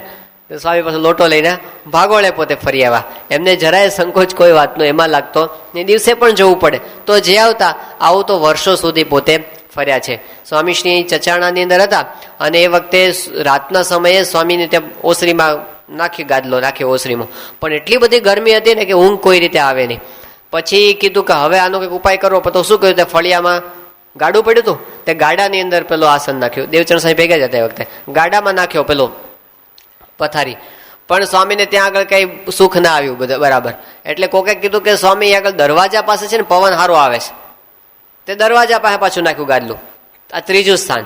પણ સ્વામી કે પવન તો આવે, મચ્છરા બહુ કરડે છે આગળ, તો ત્યાં આગળ પણ કઈ મજા આવી નહીં. પછી પાર પેલી તળાવની પાળ ઉપર એક ગોદડી પાથરી અને ત્યાં આખી રાત સ્વામી પડી રહ્યા. હવે કેવા કેવા ગામડામાં, આવા ગામમાં જાય જ નહીં ને આપણે, શું કામ જઈએ? આપણે ત્યાં ફર્સ્ટ ક્લાસ મંદિરની અંદર બધી વ્યવસ્થા છે જ, તો ત્યાં જવાની જરૂર શું છે? સામેથી આટલું બધું સહન કરવાની, પણ કર્યું છે એમણે. અને સામેથી ઊભું કરે. અહીંયા આગળ હજી તો હમણાંનો જ પ્રસંગ છે, અમે આવ્યા પછીનો, 94ની સાલમાં સ્વામી સારંગપુરમાં હતા અને સભા ચાલુ હતી, અને કાર્યક્રમ ગોઠવાઈ ગયો હતો ચચાણાનો, નચારડાનો ને એ બાજુનો. એટલે પછી બધા સેવક સંતોએ હરિપ્રકાશ સ્વામીને સમજાવ્યા ને, એટલે હરિપ્રકાશ સ્વામી પછી સ્વામીને કહેવા માંગે, સભા ચાલુ હતી અને સ્વામીને હરિપ્રકાશ સ્વામીનો સંવાદ ચાલે, એક બાજુ કથા ચાલે વિવેક સાગર સ્વામીની. હવે શું બોલે છે ખબર ન પડે, પણ આપણને ખબર તો પડે કે સ્વામીના આખા ભાવ ફરી ગયા છે. એટલે એમણે વાત કરી કે સ્વામી હવે બધા અમે હરિભક્તોને બધા માની ગયા છે, એટલે અમારી ખાસ વિનંતી છે કે તમે ચચાણા નચારડા, આ ગામમાં બહુ ગરમી છે, ઉનાળાનો વખત છે, એટલે તમે ન પધારશો, બહુ ભીડો પડશે. આવો સમજાવવા ગયા ને એટલે સ્વામી એકદમ આકરા થઈ ગયા. સ્વામી કે મને કાંઈ ભીડો પડતો નથી, તમને ભીડો પડે છે, મારે જવું છે. એટલા બધા આકરા થઈને સ્વામી બોલતા હતા ને, આપણને થયું કંઈક બહુ મોટી ભૂલ કરી હશે આપણે, એવું આપણને લાગે. એવા ખખડાવી નાખ્યા ત્યાં આગળ એમને, પણ એની અંદર પોતે કોઈનું ચાલવા દીધા નહીં. 94ની સાલમાં સ્વામીશ્રી ત્યાં કચ્છમાં પધારેલા, ગાંધીધામ ને એ બધું વિચરણ હતું, અને પછી બોચાસણ જવાનું હતું. એટલે સ્વામીશ્રી પાસે પછી પીસી સ્વામી અને દેવચરણ સ્વામી લોકોએ આયોજન કર્યું હતું કે પ્લેનમાં જાય બાપા. આટલું લાંબુ વિચરણ હતું, ટ્રાવેલિંગ, છેક ભુજથી શરૂ કરીને અહીં આગળ જવાનું બોચાસણ સુધી. પણ સ્વામીના મનમાં શું હતું કે સુરેન્દ્રનગરની અંદર એ વખતે ત્રિકમભાઈ, આપણે જૂના હરિભગત મોચીદંડના ને, એ પોતે ધામમાં ગયા હતા. સ્વામીની ઈચ્છા હતી કે એ ધામમાં ગયા પછી એને ગામ જવાનું નથી. કોઈને કીધું નહોતું, પણ સ્વામીના મનમાં આ રમતું હતું. એટલે સ્વામી આ લોકોને ઘસીને ના પાડી દીધી કે આપણે પ્લેનમાં નથી જવું, આમાં શું વાંધો છે? એ કે પણ સ્વામી રસ્તા ખરાબ છે ને ગાડીમાં આટલું લાંબુ ટ્રાવેલિંગ, થાકી જશો, અને આટલું પ્લેનમાં પહોંચી જઈએ, આપણે વ્યવસ્થા થઈ ગઈ છે. સ્વામી કે મારે પ્લેનમાં જવું નથી, અને ધડ દિન સ્વામી ના પાડી દીધી. આ લોકોનું બધું આયોજન ઉડાડી દીધું. પછી જે દિવસે નીકળવાનું હતું ને, કાંઈ નક્કી જ નહીં સ્વામીને ક્યાં થઈને જવાનું ક્યારે. સવારના નાતી વખતે જ્ઞાનચંદ્ર સ્વામીને સ્વામીએ વાત કરી કે આપણે સુરેન્દ્રનગર ત્રિકમભાઈને ત્યાં જવું છે. આ બધું સુરેન્દ્રનગરમાં કોઈને ખબર નહીં. એટલે કીધું કે સ્વામી અત્યારે તાત્કાલિક આપણે ઊભું કરીએ તો સુરેન્દ્રનગરમાં એવું એક ઘર નથી કે આપણે તાત્કાલિક જઈને ઊભા રહીએ અને આપણી બધી વ્યવસ્થા ત્યાં આગળ થઈ જાય, એટલે ત્યાં ન જઈએ તો સારું. એટલે સ્વામી કે એમાં શું વ્યવસ્થા કરવાની? સ્વામી કે કંઈ મકાનની જરૂર નથી, આપણું મંદિર તો છે ને. હવે સુરેન્દ્રનગર મંદિર એ વખતે કેવું હતું ખબર છે? એક જ પતરાનો શેડ, એક જ પતરાનો શેડ પાછો, જે ગરમીમાં તપે એવો, અને સંડાસ બાથરૂમ તો હાવ ફળિયામાં ખુલ્લામાં અને હાવ જનરલ. હવે એવા સંજોગોમાં ઠંડી એવી પડે, ગરમી એવી પડે, કારણ કે કોઈ રક્ષણ થાય એવી વ્યવસ્થા જ નહોતી ત્યાં આગળ. તો સ્વામી કે ત્યાં મંદિર છે ને, એ કે પણ સ્વામી મંદિર ક્યાં છે, ત્યાં તો ખાલી પેલો પતરાનો શેડ છે, એમાં ક્યાં રહેવાયું. સ્વામી કે એક રાત પડી રહ્યો તો પડી રહેશું, એમાં શું છે, આપણે ત્યાં આગળ જવું છે. અને ઊભું કર્યું ને સ્વામી ત્યાં આગળ ગયા અને રાત રોકાણા પણ ખરા. બહુ જૂનો પ્રસંગ નથી, 94ની સાલ સુધી. તો સ્વામીએ કોઈ દિવસ કામ કરવામાં એમને ક્યારેય પોતાનો દેહ આડો આવ્યો નથી, કામ કરવામાં એમને કોઈ અસુવિધા આડી આવી નથી. એમને જે નક્કી કર્યું હોય એ કરે ને કરે, પછી કોઈ એમને રોકી શકે નહીં, ગમે એવા સામે આવે નહીં. સ્વામી કોઈની વિનંતી ત્યાં માન્ય રાખે નહીં. તો આટલું કઠણ વિચરણ, અને પોતાના દેહને સ્વામી ભીડો આપે, પણ હરિભક્તો અને સંતો એનું સ્વામી ધ્યાન રાખે, એટલું જ ધ્યાન રાખે. આ સ્વામી દેવચરણ સ્વામી બધા ફરતા હતા, તો સ્વામી પોતે ભીડો સહન કરે, પણ જે હકા બાપુ હતા એની વ્યવસ્થા સ્વામી સાચવી લે. એની ખાવા પીવાની વ્યવસ્થા, એના ટાઈમો સાચવવાના, એને કંઈક મચ્છરદાની બાંધી દેવાની, એની પથારી કરી દેવાની, આ બધી સ્વામી સરભરા એમની પાછી પોતે બધી કરે, પોતાની સાથે ફરતા હોય એનું ધ્યાન રાખે. સોનગઢમાં હતા સ્વામી, વ્યારાની બાજુમાં સોનગઢ ગામમાં. અને એ વખતે આપણા હરિભક્ત છે ચંદ્રવદનભાઈ, એમને ત્યાં બાપાનો ઉતારો હતો, અને રાતના સમયે જમવાનું બીજા એક ભાઈને ત્યાં હતું. તો સ્વામીશ્રી રાતના જમવા ગયા ને, તો સ્વામી એના માલિકને બોલાવ્યા, અને સ્વામી કે તમારા ઘરમાં દૂધ હશે અત્યારે? એ કે બાપા દૂધ તો છે, શું કામ છે? સ્વામી કે અમારી સાથે પેલા શંકર કવિ ફરે છે ને, એ શનિવારને દિવસે એકટાણા કરે છે અને બીજું કંઈ રાત્રે જમતા નથી. સ્વામી કે એના માટે બધી વ્યવસ્થા કરવાની છે, તો તમે એને દૂધ આપી આવો. એમ કરીને સ્વામીને દૂધ, પોતાની સાથે ફરતા હોય ને નાના મોટા બધાનું સ્વામી આવી રીતે પાછા ધ્યાન રાખે. અહીંયા આગળ સ્વામી જુનાગઢ બાજુ વિચરણમાં હતા, અને એમાં બાઢડાના માવજીભાઈ એ ભેગા હતા. માવજીભાઈ અહીંયા આવે છે ઘણી વખત, સારું પગે લંગડાતા ચાલતા હોય છે. તો સાવ સામાન્ય હરિભગત, આપણે જોઈએ ને તો આપણને એમાં કઈ વિશેષ, બિચારા બહુ ભોળા અને ભગત હાચા. તે એ સ્વામીની સાથે વિચરણમાં જોયેલા તમે ભાઈબંધ છે એમના, અને તમારી ટ્રીટમેન્ટ ઘણી વાર લીધેલી છે. આપણે એ ઓપરેશન કરેલું છે ને, કે હોસ્પિટલમાં આવી ગયા છે ને. હવે પોતે બહુ ભગત માણસ છે, પણ એ જ્યારે વિચરણમાં હતા ને એ વખતે ત્યાં જુનાગઢ બાજુ એક ગામની અંદર, ગામમાં ગાડી જાય એવું નહોતું, એટલે ગાડીને ગામની બહાર ઊભી રાખવી પડી. અને સ્વામી ગામની, સ્વામી એમને કીધું તમે ગાડી હાંચો, અમે પધરામણી કરીએ છીએ. આખા ગામમાં પધરામણી કરીને સ્વામી પધરામણી કરીને પેલો પ્રસાદ આવે ને, બધી જગ્યાએથી પ્રસાદ ભેગો કરતા જાય એના ગાતરિયાની અંદર. અને જ્યારે પાછું આખા ગામમાં ફરીને આવ્યા ને, એમણે કીધું 1/2 કિલો જેટલો પ્રસાદ સ્વામી મારા માટે ભેગો કરતો. પેલું સિંગ હોય ને, સાકરિયા હોય ને, ખાંડ હોય ને, એ બધું સ્વામી ભેગું કરીને લાવ્યા હતા. એ કે લો માવજીભાઈ તમારા માટે પ્રસાદ લાવ્યા છીએ પાછા. તો આવું ધ્યાન રાખે પાછા કે પેલો ભગત બહાર ઊભો છે, તો એના માટે આપણે કંઈક પાછા લેતા જવું. આ એમને સહજ હતું, આ પ્રયત્નપૂર્વક નહોતું કરવું પડતું. પણ જે માતા પોતે બાળકનું ધ્યાન રાખે એમાં એમને વિચાર નથી કરવો પડતો, સેજે સેજે થયા કરે છે. એવી રીતે પોતે સેજે હરિભક્તોનું ધ્યાન પોતે રાખતા. અને જેમ પેલું કહેવાય છે કે પોતે ભીનામાં સૂવે અને બાળકને સૂકામાં સુવડાવે. હા, મા બાપ પોતે એવી રીતે કરે ને, પોતે ભીનામાં સૂવે અને બાળકને સૂકામાં સુવડાવે. એવી રીતે સ્વામી એક એક હરિભક્તનું ધ્યાન રાખતા. 1965ની સાલમાં જ્યારે શાસ્ત્રીજી મહારાજનો શતાબ્દી મહોત્સવ ઉજવાયો હતો અટલાદરાની અંદર, અને સમયના લગભગ બધા વિભાગોની મુખ્ય જવાબદારી સ્વામીશ્રીની એ વખતે હતી. એટલે સખત ભીડો, એટલો બધો ભીડો કે એ વખતે આમ શ્વાસ લેવાનો ટાઈમ ન હોય, 2-2 કલાકની ઊંઘ રાતના મળતી હોય તો મળતી હોય. એવા સંજોગોમાં ખાવાનો ટાઈમ સચવાય નહીં. મોટા સ્વામી છે ને, એ પોતે પાછા બહુ ધ્યાન રાખે સ્વામીનું, કારણ કે સ્વામી પોતે જમવા ના આવે. એટલે મોટા સ્વામીને કે તમારે જમવાનો સમય, સ્વામી કે મારો સ્વભાવ કે કામ પૂરું ના થાય ત્યાં સુધી ખાવાનું મને મન ના થાય, એટલે સ્વામી પોતે મોડા આવે. તો મોટા સ્વામી પોતે બેસી રહે, એટલા માટે કે હું બેસીશ ને તો પોતે ટાઈમે આવીને જમશે, નહીતર પોતે જમશે નહીં. એવી રીતે પોતે ધ્યાન રાખે પાછા. તોય સ્વામી ક્યારેક ગાપચી મારી જાય, ક્યારેક જમવા આવે જ નહીં. એવી રીતે સ્વામીને કઠણ એ વખતે બહુ ભીડો હતો એ વખતે. અને એમાં એક વખત એવું બન્યું કે રાતના સમયે સ્વામીશ્રી પોતે સૂતા હતા, અને એ વખતે રાતના 12:30 વાગે એમનો દરવાજો બારણું ખખડાવ્યું કોકે, અને સેવકે સ્વામી પોતે ખોલીને બહાર આવ્યા અને જોયું તો આપણા પીપલકના ભાઈ કાકા હતા ને, એમને આવીને સ્વામીને બોલવા જ મળે. તો આ બધા જૂના હરિભગત ને બધા તે સ્વામીને જ ક્યાં સીધા, કોઈને ફરિયાદ નહીં કરવાની, સ્વામીને જ કરવાની. ક્યાંય કંઈ ઠેકાણા છે કે નહીં, કોઈ ધ્યાન રાખનાર નથી. આ એ રાતના કોઈ ઉતારો આપતું નથી, કંઈ પાગરણ મળતા નથી, શું આ બધું છે? એટલે સ્વામી કહે કે બરો કંઈ વાંધો નહીં. પોતે અંદર ગયા, આખું પોતાનું ગાદલું આસન હતું ને બધું. પેલા સેવકે સ્વામી પણ તમારું, સ્વામી કે ના આપી દો એમને. આખું પોતાનું આસન કાઢીને સ્વામી એમને આપી દીધું. પોતે સ્વામી પછી ધર્મજીવન સ્વામી બીજું કંઈ પાથરી દીધું હશે, એમનું જે આસન હશે એના પર સ્વામી પોતે સૂતા, પણ એને આપી દીધું. તો એ વખતે આવા સંજોગો હતા. રાતના 12:30 વાગ્યા સુધી, 1:30 વાગ્યા સુધી સ્વામી રસિકભાઈ સાથે બેઠા હતા. આ કયો દિવસ કે પાંચમને દિવસે સમય હતો, વસંત પંચમીના 2 દિવસ પહેલા, એટલે કે 30ને દિવસે રાતના 1:30 વાગ્યા સુધી રસિકભાઈ સેક્રેટરી સાથે સ્વામી કામની અંદર હતા. એ મિટિંગ પૂરી કરીને ઊભા થઈને ઉતારે ગયા. સ્વામી સુવા જતા હતા ને એ વખતે રાજકોટની ગાડી આવી અને ગાડીમાં તપાસ કરી તો ત્યાં હરિભક્તો બધા હતા. અને એ વખતે એ લોકો તો કંઈ પાગરણ એ વખતે થોડા ભેગા લઈને આવ્યા હોય, તો કંઈ પાગરણ હતું જ નહીં, એકચ્યુઅલી બધું ખાલી થઈ ગયું હતું. સ્વામીની ઉતારાની વ્યવસ્થા કરાવી અને પાછું એ વખતે પણ સ્વામીએ પોતાનું જેટલું હતું ને બધું કાઢી અને એમને આપી દીધું. અને પોતે પછી સ્વામી નીચે સૂઈ ગયા હશે અને ચલાવ્યું હશે. તો આવી રીતે સ્વામી પોતે હરિભક્તોની સરભરા કરી છે. આપણા પ્રભાશંકર અમદાવાદના પ્રભાશંકર પંડ્યા હમણાં ધામમાં ગયા, ગયા વર્ષે જ ધામમાં ગયા, ત્યાં ફિલાડેલ્ફિયાની અંદર રહેતા હતા.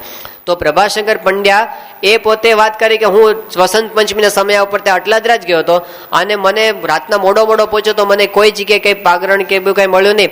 તો હું ત્યાં પગથિયા પાસે સૂઈ ગયો હતો, સભા મંડપમાં પગથિયા પાસે સૂઈ ગયો મારી થેલીનું ઓશીકું બનાવીને. અને સવારે હું જ્યારે ઉઠ્યો ને ત્યારે પ્રગટ ભગત મારી સામે ઊભા હતા 5:30 વાગે સવારે. તે પ્રગટ ભગત કે પ્રભાશંકર ઉઠો, આ ગોદડું લેવા આવ્યો છું રજાઈ લેવા માટે. કે કેમ? એ કે આ તમારે રજા ઓઢી છે ને તમે, એ પ્રમુખ સ્વામીની રજાઈ છે. તો સ્વામી પોતે ફરવા નીકળ્યા હશે ને તે રાતના એમણે આને આસન વગર જોયા હુતા હતા તે ઠંડીના દિવસો, વસંત પંચમીના દિવસોમાં. એટલે સ્વામી પોતાની રજાઈ આવી અને એમને ઓઢાડી ગયા. એમને તો ખબર નહોતી. એ સવારે ઉઠ્યા ને ત્યારે એમને ખબર પડી કે મારા ઉપર સ્વામી રજાઈ ઉડાડીને ગયા છે. આવી રીતે સ્વામી શ્રી એક હરિભક્તનું ધ્યાન રાખ્યું છે. ગોંડલની અંદર અમૃત મહોત્સવ ઉજવાતો હતો અને એ તો સ્વામીએ મહિનાદીથી સ્વામીશ્રીને પોતાની ઊંઘ હરામ થઈ ગઈ હતી એવો ભીડાવાળો ઉત્સવ હતો.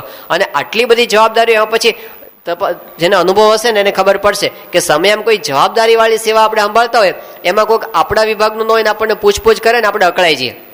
આપણે કે ભાઈ જાઓ ને બીજી જગ્યાએ, મને શું આમાં નાની વાતમાં કરો. તો સ્વામી એમાં શું થયું, એક હરિભગત આપણા મહુવાના બાલુભાઈ પરમાર, અને એમનો એ નાનો છોકરો લઈને આવ્યા હશે, બાળક લઈને, અને કોઠારી પાસે દૂધ લેવા માટે ગયા છોકરા માટે. અને કોઠારી કંઈક હવે કામમાં હશે ને એને કીધું કે નથી દૂધ કેવું કંઈ કહી દીધું. એટલે પેલા બિચારા મૂંઝાતા હતા અને ત્યાં પોતે બેઠા હતા ગોંડલની અંદર મંદિરની પાછળના ભાગની અંદર ઓટલા ઉપર. અને શું કરવું, પેલો છોકરો રડે, દૂધ કેવી રીતે ક્યાંથી લાવવું એ મૂંઝાતા હતા. અને એમાં સ્વામી તો કેટલા દોડાદોડી હોય, એ ઉતાવળે સ્વામી કંઈક કામ માટે ત્યાંથી પસાર થયા અને આમને સ્વામીને જ સીધા પકડ્યા. એ કે સ્વામી અમારા છોકરા માટે દૂધ જોવે છે ને કાંઈ મળતું નથી. એટલે સ્વામી ઉભા રહી ગયા એકદમ. સ્વામી પેલા છોકરા હું જોયું, સ્વામી 2 સેકન્ડ વિચાર કર્યો કે શું કરવું. અને ત્યાં જોયું કે પેલો ઠાકોરજીનો થાળ અક્ષરદેરીમાં ધરાવીને પાછો જતો હતો. સ્વામીએ રસ્તામાંથી જે થાળને હાઈજેક કર્યો, એમાંથી જ દૂધ લીધું સ્વામીએ. અને પછી પોતે ગયા રસોડામાં અને પછી એક વાટકીની અંદર સ્વામી પોતે પેલું ભરીને લાવ્યા દૂધ પોતે. અને પછી ત્યાં લાવી અને પોતાના હાથે ત્યાં બેઠા સ્વામી અને પોતાના હાથે છોકરાને સ્વામીએ દૂધ પીવડાવ્યું. આટલા મોટા સમયની અંદર એક હરિભક્તના નાના બાળકને દૂધ પીવડાવવાનું ધ્યાન સ્વામી પોતે રાખેલું છે. તો આ એમની આત્મીયતા છે. આપણને આવી નાની નાની વસ્તુમાં જ્યારે મોટો વ્યવહાર સંભાળતા થઈએ ને પછી નાની વસ્તુની અંદર, નાના હરિભક્તની અંદર આપણને બહુ રહે નહીં. તો એ આપણી ખામી છે. તો આપણે સત્પુરુષોએ આપણને જણાવ્યું છે કે કેટલી નાની ચિંતા એ લોકો કરતા હોય છે. લંડનની અંદર 1995ની સાલમાં સ્વામી પધારેલા અને એ વખતે ત્યાં પેલો જે બહુ મોટો હોલ છે એલેક્ઝાન્ડ્રિયા પેલેસ, એમાં સ્વામીશ્રીની સ્વાગત સભા રાખી હતી અને બધા હરિભક્તો બહુ મોટી સંખ્યામાં હતા. પછી જમવાની વ્યવસ્થા ત્યાં જ રાખી હતી. અને સ્વામીશ્રીનો એક સ્વભાવ છે કે આવો હોય ને ત્યારે બધી વ્યવસ્થા ઝીણી પૂછે. તો સ્વામીએ પેલા વ્યવસ્થાપકને આપણે ડીસી પટેલ એ બધું રસોડું સંભાળે ત્યાં એને બોલાવ્યા. સ્વામી કે આ શું વ્યવસ્થા છે આ લોકોની જમવાની? એટલે બધું સ્વામી પૂછ્યું જમવામાં શું છે, બધું એને સમજાય કે સ્વામી આ રીતે આમ સિસ્ટમ રાખી છે. પછી સ્વામી છેલ્લે પૂછ્યો કે એ લોકોની હાથ ધોવાની શું વ્યવસ્થા છે? એટલે કે સ્વામી આટલું બધું તમે ઝીણું ધ્યાન રાખો છો? સ્વામી કે બધું રાખવું પડે ધ્યાન. અને એ પણ સ્વામી એની ચિંતા કરીને નાની વસ્તુની અંદર પણ પૂછ્યું. તો એ પૂછે છે એમને એમ નથી પૂછતા, એને એની ચિંતા હોય છે કે આની કઈ વ્યવસ્થા થઈ છે કે નથી થઈ, કે એનું મારે આગળ શું કરવાનું છે. ઉકાઈની અંદર સ્વામી ગયા હતા અને ઉકાઈમાં તો બધા આદિવાસી બાળકો રહે છે. એમાં તો બધા સંસ્થાના ખર્ચે બધા બાળકો ત્યાં આગળ ભણતા હોય છે ઉકાઈ છાત્રાલયની અંદર. પણ એમાં સ્વામીએ પૂછ્યું કે આ લોકોને દૂધ આપો છો? એ કે હા બાપા, બાળકોને દૂધ આપીએ છીએ. સ્વામી કે કયું દૂધ આપો છો? એ કે સ્વામી એ તો પાવડરનું દૂધ હોય છે, તે અમે પીવડાવીએ છીએ. સ્વામી કે પાવડરનું દૂધ બધા છોકરાઓને ભાવે છે? એ કે પણ સ્વામી અમુકને ભાવે ને અમુકને ન ભાવે, તો ભાવે એ પીવે, ન ભાવે ન પીવે. સ્વામી કે એવું ના ચાલે. સ્વામી કે એ લોકો માટે તમે વ્યવસ્થા કરો, અને કરાવી. ગાયના અને ભેંસના દૂધની વ્યવસ્થા સ્વામી કે કરો, અને છોકરાઓને દૂધ ભાવે એવું તમે કરો, અને એવી વ્યવસ્થા એ છોકરાઓ માટે સ્વામીશ્રીએ કરાવી. અને પછી પાછું સ્વામી ફરવા માટે નીકળ્યા કે લોકોના આસન કેવા છે, પાથર પેલું ગાદલા કેવા છે, રજાઈ કેવી છે ઓઢવાનું. પછી ધાબળા જોયા સ્વામી. એ કે ધાબળા આમ છે તો સારા, ટાઢ હરેવા ફક્કડ છે, પણ સ્વામી કે બરછટ બહુ છે, એ લોકોને ગાલે ઘસાય તો વાગતા હશે. સ્વામી કે આની ઉપર છે ને ખોળ કરાવી દો બધાની ઉપર. અને એ પણ સ્વામીએ ચિંતા એ છોકરાઓની કરી. આ એની આત્મીયતા છે, એમનો પ્રેમ છે. આપણને આવું સૂજે નહીં, એ પણ એમને સૂજે છે, એ એમનો પ્રેમ છે. આપણે નારાયણભાઈ બારડાવાળા છે કલકત્તાની યોગી બાપાના વખતમાં, અને ત્યાં આગળ ચા આવી, અને ચા આમ એક ઘૂંટડો ભર્યો એમણે, અને એમનું મોઢું બગાડ્યું, અને કે ચા બહુ મોળી છે એમ કીધું એમણે. તે સ્વામી તો તરત ઊભા થયા. આવું કોઈને હુજે નહીં એ વખતે. ફટ દઈને સ્વામી ઊભા થયા. મોળી હોય તો પી લેવાનું, શું કરવાનું? તે સ્વામી ઊભા થયા, રસોડામાંથી મુઠ્ઠી ભરીને ખાંડ લઈ આવ્યા. ચમચી તો એ વખતે ક્યાં શોધવા જવું? સ્વામી આવીને ખાંડ એના પેલા વાટકીમાં નાખી, એની પેલી રકાબી કપમાં, અને સ્વામીએ એની એઠી ચાની અંદર પોતે આમ આંગળી ફેરવી અને નીચે હલાવી દીધી કે લો પીવો હવે. આવી રીતે એમણે પ્રેમ હરિભક્તોને કર્યો છે. તો નાની નાની વાતની અંદર આપણે આ રઢુના તુલસીભાઈ શાસ્ત્રી મહારાજના જૂના હરિભગત, અને મોટા સ્વામીના દીકરા કે દાજીના મોટા સ્વામીના દીકરા, એટલે એ આગળ ત્યાં આવ્યા હતા અટલાદરામાં સ્વામી પાસે આવ્યા હતા, અને એમણે મોતિયાનું ઓપરેશન કરાવ્યું હતું. અને સ્વામી પાસે હરિભક્તો પાસે બધી વાત કરે, પોતાની નાની નાની વાત આ જૂના હરિભક્તો બધા કરે. એટલે એમણે સ્વામીને કીધું કે બાપા મેં મોતિયાનું ઓપરેશન કરાવ્યું છે. અને સ્વામી કે એમ? તો સ્વામી કે કેમ છે હવે? એ કે સ્વામી બધું સારું જ, પણ નવા ચશ્મા છે ને સેટ થતા નથી. મોતિયાના ચશ્મા આવે ને એ બરાબર સેટ થતા નથી. તો સ્વામીને શું સૂચ્યું? સ્વામી કે એમ એવું છે? પછી સ્વામી પોતાના ચશ્મા આપે, સ્વામીને મોતિયાના ચશ્મા. તો સ્વામી કેટલું આ જુઓ તો આ સેટ થાય છે કે નહીં? એટલે એમને લઈને સ્વામીના ચશ્મા ચડાવ્યા. એ કે હા સ્વામી આ તો ફાવે છે. સ્વામી કે રાખી લો. મારા ચશ્મા આપવા તૈયાર થઈ ગયા સ્વામી. સેવકો કે સ્વામી આપણે તો તુલસી કાકાને બીજા કરાવી દેશું આમ તેમ, પણ તમને આ ફાવ્યા છે ચશ્મા તો તમે આ રાખો. પણ સ્વામીને આ ઉમળકો આવે છે, તાત્કાલિક એવો જે વિચારો આવે છે ને રાખી લો. એ શું કે છે કે હું એમની તકલીફ કેમ કરીને દૂર કરી દઉં, એમને કેમ કરીને હું આમ કંઈક મદદરૂપ થાવ. આ ભાવના પ્રેમ સિવાય કોઈ દિવસ આવી શકે નહીં. આ દેખાવ ન હોય તો ન આવી શકે. એમને જે ઈચ્છા થાય છે ને, આપણા નાની વાવડીના હરિભક્તો અલ્હાબાદની અંદર આવ્યા હતા પાંડુરંગ દાદાના સમયની અંદર. હવે સ્વામીશ્રી તો મહેમાન થઈને ત્યાં આગળ ગયા હતા, અને ત્યાં ધર્મશાળામાં ઉતારો, અને 2 દિવસનો નાસ્તો અહીંથી ભેગો બાંધીને ગયા હોય, એની અંદર રહેવાનું હોય. અને એમાં પેલા વાવડીના હરિભક્તો તો પોતે જાત્રા કરવા નીકળ્યા હતા, અને ત્યાં અલ્હાબાદ ઉતર્યા હશે. બીજા બધા તો સત્સંગી નહીં, બસમાં 2-4 સત્સંગી હોય, એ પોતે નિયમ ધર્મ બરાબર પાળે. પેલા તો હોટલનું ખાઈ લે, પણ આપણા હરિભક્તો તો હોટલનું ખાઈ ન શકે. અને કોન્ટ્રાક્ટરે કીધું હતું કે હું તમને રસોઈ બનાવી દઈશ, પણ રસોઈ બનાવવાનું બંધ કરી દીધું. એટલે પછી શું કરવાનું? તો કે કેળા ખાય, સિંગ ચણા ખાય, બિચારા આવી રીતે દિવસો કાઢતા હતા. એમાં અલ્હાબાદમાં એને ખબર પડી કે સ્વામી બાપા અહીં છે, એટલે પોતે પ્રમુખ સ્વામી મહારાજના દર્શને આવ્યા શોધતા શોધતા. અને સ્વામી જોઈને બહુ રાજી થયા હરિભક્તોને. અને પછી સ્વામી પાસે એમણે બધી વાત કરી યાત્રા. સ્વામી કે કેમ યાત્રા કેવી ચાલે છે? એટલે એમને બિચારાને કાંઈ અપેક્ષા નહીં. એમણે તો સહેજે કીધું કે સ્વામી યાત્રા તો બહુ સારી ચાલે છે, પણ ખાવાની બહુ મુશ્કેલી છે. સ્વામી કે શું મુશ્કેલી? કે આ બધો કોન્ટ્રાક્ટર ફરી ગયો છે, રસોઈ કરતો નથી, અને અમે કંઈ બહારનું ખાતા નથી, તે આ તો બધું ફ્રૂટ ને એવું બધું તેનાથી ચલાવીએ છીએ. એ બધી સ્વામી પાસે એમને વાત કરી, એટલે સ્વામીના મનમાં વિચારો ચાલુ થઈ ગયા. એટલે સ્વામીએ સેવક સંતો સામું જોયું. બધા સેવક સંતો બીજી બાજુ જોયું, મોઢું ફેરવી ગયા. કારણ કે આમાં મહેમાન થઈને ગયા હોય, અને 2-4 જે આપણે સ્ટાફમાં હરિભક્તો થોડા આવ્યા હોય, અને જે કંઈ સંતો ગયા હોય, અને સ્વામી બાપા એટલા પૂરતું જ કંઈ તેનું મંદિર હતું આપણું, તે કંઈ તાત્કાલિક બનાવી દે બધું ભેગું હોય, તો કંઈ કોઈએ સામું જોયું નહીં. પણ સ્વામીએ કંઈ છાલ છોડી નહીં. સ્વામી કે શું છે આપણી પાસે? પછી પૂછ્યું, એટલે કે સ્વામી આપણે તો કંઈ બહુ વધારે લાવ્યા નથી, માપનું જ છે આપણી પાસે. સ્વામી કે ઠાકોરજીની થાળમાં મુકાય ને કંઈક વાટકી, એટલું રાખીને બાકી બધું આપી દો, આપણું તો થઈ રહેશે એમ કરીને બધું. સ્વામી એ વખતે પોતે હજી યાત્રાની અંદર છે, એમનો પ્રવાસ ચાલુ છે, રસ્તામાં શું ખાસું ખબર નથી, પણ પહેલા ને બીજું બધું એમણે અપાવી દીધું. તો આ એમનો પ્રેમ છે. બાકી હરિભક્તો બધા સામાન્ય હતા. કોઈ આમ એવું નથી કે આમ બહુ મોટા વીઆઈપી હોય ને કરોડો રૂપિયાની સેવા કરી હોય, એવા કંઈ નથી. સામાન્ય ભક્તો છે, પણ એમને એવું દિલમાં જ નથી કે આ મોટાના નાના, એ બધા આપણા માપદંડ છે. એમની દ્રષ્ટિએ તો ભક્ત એ ભક્ત. તો એમનું પોતે એમના સુખે ને એમના દુઃખે દુઃખી થાય, એમના વ્યવહારની અંદર રસ લે, એના પ્રશ્નોની અંદર પોતે ભાગ લે ઊંડાણપૂર્વક. આપણે રામચંદ્રભાઈ બારોટની વાત ગઈકાલે કરી હતી, આપણા અમદાવાદના હરિભગત. એ પોતે ત્યાં ગાંધીનગરની અંદર સચિવાલયમાં એમની નોકરી હતી, એટલે એમની બધી ઓળખાણો અમુક ખરી. તો સ્વામી બાપા જ્યારે અમદાવાદ પધારેલા એકવાર, એમની બહુ ઈચ્છા હતી કે સ્વામી બાપા મારે ત્યાં પધરામણી આવે, પણ કાર્યક્રમ એવો ગોઠવાઈ ગયો હતો કે શક્ય હતું જ નહીં. એટલે આયોજકોએ ના પાડી દઈ કે નહીં થઈ શકે. સેટેલાઇટ વિસ્તારમાં એમનું મકાન, નવું મકાન હતું અને સ્વામીને પધરાવવાની ઈચ્છા, પણ સ્વામી ના પાડી દીધી, એટલે સેવકોએ ના પાડી દીધી બધા. પણ સ્વામી હવે એવું કંઈ ગોઠવ્યું ને, તે અમદાવાદથી સ્વામી નીકળવાના હતા ને, રસ્તામાં સ્વામી કે મારે નાવા જવું પડશે, એમણે ઊભું કર્યું. એટલે કે હવે ક્યાં જવું, કે આપણે છે ને રામચંદ્રનું ઘર છે ત્યાં લઈ લો. અને એને ઘરે ગયા સ્વામીજીને ઉભા રહ્યા, અને તો રાજીના રેડ થઈ ગયા કે સ્વામીએ મારા માટે જ આ બધું ઊભું કર્યું છે. એને કરે કે મારું નાનું એવું સંડાસ ત્યાં આગળ, એમાં બાપાને લઈ ગયા ત્યાં. અને હજી તો સંડાસની અંદર ગયા ને બારણું બંધ કરવા ગયા ને, ત્યાં સ્વામી પાછું ખોલી નાખ્યું. સ્વામી કે રામચંદ્ર અહીંયા આવો તો, એટલે આવ્યા કે હા બાપા શું છે. સ્વામી કે આપણે બોચાસરમાં જીકે સ્વામી છે ને, જીકે સ્વામી, આમ નામ સાધુ જેવું લાગે પણ હરિભગત હતા જીકે સ્વામી, ઘણા જૂના બધા દર્શન કર્યા. સ્વામી કે જીકે સ્વામીનો પેલો જમીનનો પ્રશ્ન અત્યારે છે, અને કલેક્ટરને એને પૈસા ચૂકવી દીધા છે, પણ એ ફસાઈ ગયો છે, એનું કામ આગળ વધતું નથી, તો એનું આવી રીતે આમ કેસ છે ને આમ કેસ છે ને સ્વામીને સમજાવવા માંડ્યા. એટલે રામચંદ્રભાઈ કે સ્વામી એ બધી વાત મને પછી કરજો, તમે અત્યારે તમે કામ, એટલે ખાડે જઈ આવો, અત્યારે તમે શૌચ જઈ આવો. સ્વામી કે હું પાછો ભૂલી જાઉં તો, એટલે તું સાંભળ બરાબર. એટલે સ્વામી અંદર ઉભા રહ્યા અને પેલા બહાર ઉભા રહ્યા, અને 5-10 મિનિટ સુધી સ્વામી આખી વાત એને સમજાવી કે જીકે સ્વામીનું કામ થઈ જવું જોઈએ. અને એમ કરીને સ્વામી પછી પોતે નાહવા માટે ગયા. હવે કેટલી પ્રાયોરિટી આપીએ છે આવા ટાઈમે, જે કામ કરવાનું હોય એને અતિશય અગત્યનું લાગ્યું હોય ને ત્યારે આ કામ થાય, એમને એને પ્રાયોરિટી આપી છે કે હરિભક્તોનું કામ છે એ અગત્યનું કામ છે, ભલે વ્યવહારિક કામ હોય, એ મોક્ષ તો આપે જ છે અને પરચા પણ આપે છે, ને આપણા કામ આશીર્વાદથી પૂરા કરે છે. પણ ફિઝિકલી કેટલા ઇન્વોલ્વ થાય છે, ડાયરેક્ટ ઇન્વોલ્વમેન્ટ, સીધા પોતે આની અંદર જોડાય. અમદાવાદના આપણા હરિભગત છે પેલા ચિમનભાઈ વાળંદ, અને લેબોરેટરી ટેકનિશિયન તરીકે એમની નોકરી.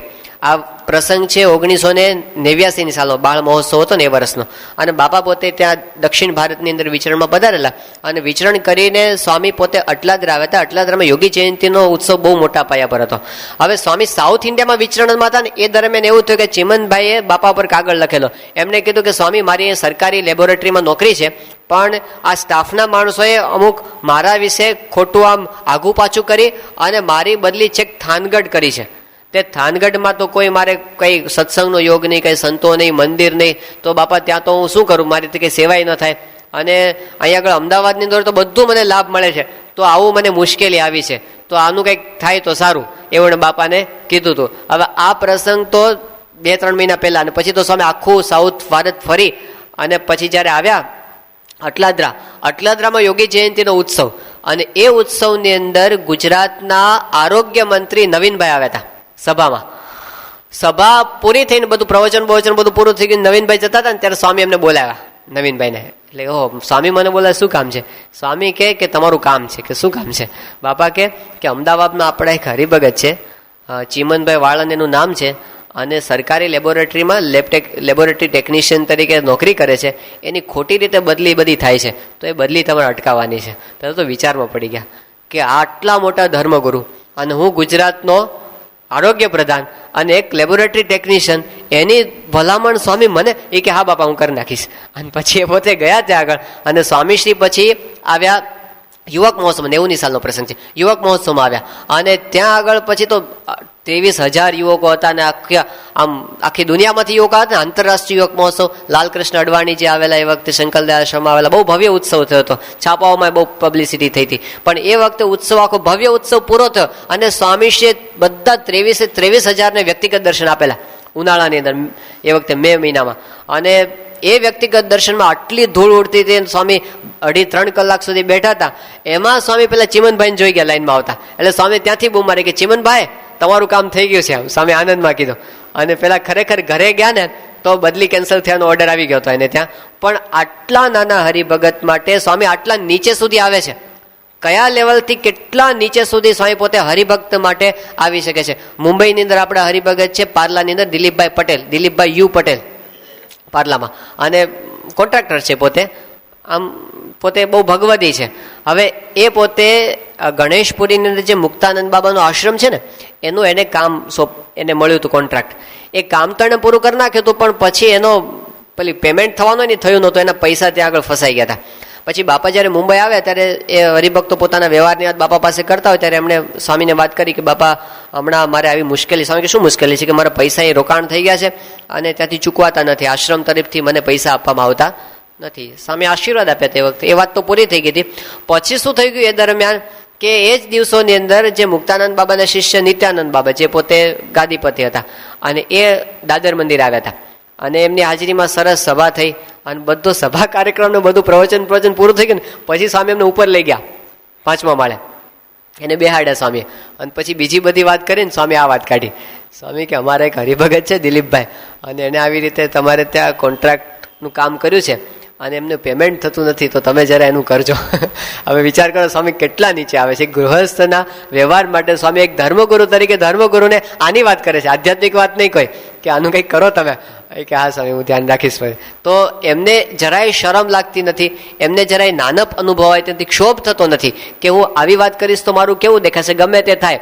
એમને હરિભગત માટે મારે કરવું છે ને, આ એમની કરુણા છે, આ એમનો આપણા પરનો પ્રેમ છે. આપણા હરિભગત રાજકોટના શંભુસિંહ અત્યારે અમદાવાદ રહેવા ગયા છે.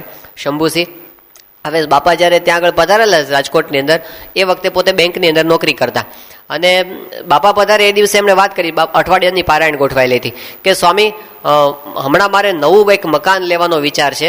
એટલે એમણે કીધું કે આ જગ્યાએ મકાન છે, હવે પણ આપ એકવાર નજર કરી જાઓ અને આપ પાસ કરો ને પછી મારે મકાન લેવું છે, ત્યાં સુધી મકાન લેવું નથી. સ્વામી કે સારું અમે અનુકૂળ થાય ત્યાં આવી જશું આ દિવસોની અંદર એમ કહીને સ્વામી કહી રાખ્યું હતું એમને. પણ હવે શંભુસિંહને પેલી બેંકની ટ્રેનિંગ આવી એટલે એને તો ભાવનગર જવું પડ્યું ચાલુ પારાયણની અંદર. એ તો પોતે ભાવનગર ઉપડી ગયા અને એમાં એક દિવસ સાંજે સ્વામી કે આપણે પેલા શંભુસિંહને ઘરે જવાનું છે, હાલો આપણે અત્યારે નીકળીએ. તો કે શંભુસિંહ તો કંઈ છે નહીં, સ્વામી તો બહાર ગયા છે. પછી સ્વામીએ કીધું એનો દીકરો છે ને પેલો હિતેન્દ્રસિંહ છે ને એ નાના એ વખતે બહુ નાની ઉંમરના, સ્વામી કે એને બોલાવો. એટલે એને બોલાવ્યો છોકરાને. સ્વામી કે તે જોયું છે પેલું મકાન લેવાનું? કે અમે જોયું. સ્વામી કે બે જા, એને ગાડીમાં આગળ બેહાડ્યો અને સ્વામી પોતે એને લઈને ત્યાં પેલા મકાન જ્યાં રાખ્યું હતું ને ત્યાં તો પાછા બીજા માણસો રહેતા હતા જે મકાન લેવાનું હતું ત્યાં બાપા ગયા ને પછી બધું સ્વામી ઉતર્યા, પેલા લોકોને ખસેડ્યા. સ્વામી એક પેલું પ્લાસ્ટર જોયું, ઉપર કેવું છે જોયું, પછી આમ બધું ફ્લોરિંગ જોયું અને દિવાલો બધું જોયું સ્વામી વ્યવસ્થિત, અને ફરીને સંડાસ બાથરૂમ સહિત બધું ચેક કર્યું સ્વામી કેવું છે, અને જાણે પોતાને ખરીદવાનું ને એ જ રીતે બધું. અને જ્યારે ફળિયાની અંદર પેલું ડંકી જોઈ ને પાણીની એટલે સ્વામી પાસે ત્યાં ગયા, ડંકી હલાવીને સ્વામી ચેક કર્યું પાણી આવે છે કે નહીં, બધું પાકું કરીને ભાઈ સ્વામી ગાડીમાં બેસીને આવ્યા. અને શંભુસિંહ આવે ને ત્યારે અમે બધું જોઈ લીધું, બરાબર છે મકાન તમે લઈ લેજો. તો આટલી હદ સુધી આત્મીયતા, એટલા બધા વ્યવહારની અંદર ઓતપ્રોત થયેલા આપણને દેખાય છે. આ ગુણાતીત ગુરુ છે બીજે કાંઈ આપણને દેખાતું નથી. અને હરિભક્તોના ઝઘડા પતાવવાના પાછા આવા ઝઘડા હોય છે ને, બાપ દીકરાના ઝઘડા, ભાઈઓના ઝઘડા, એમાં કલાકો કાઢવા પડે.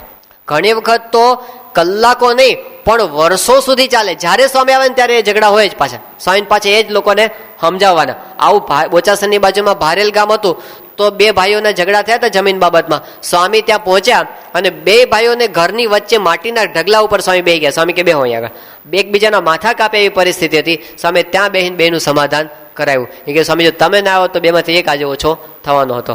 તાજપુરની અને ત્યાં ગોંડલની અંદર તો રાતના 1:30 વાગે સ્વામીને જગાડ્યા.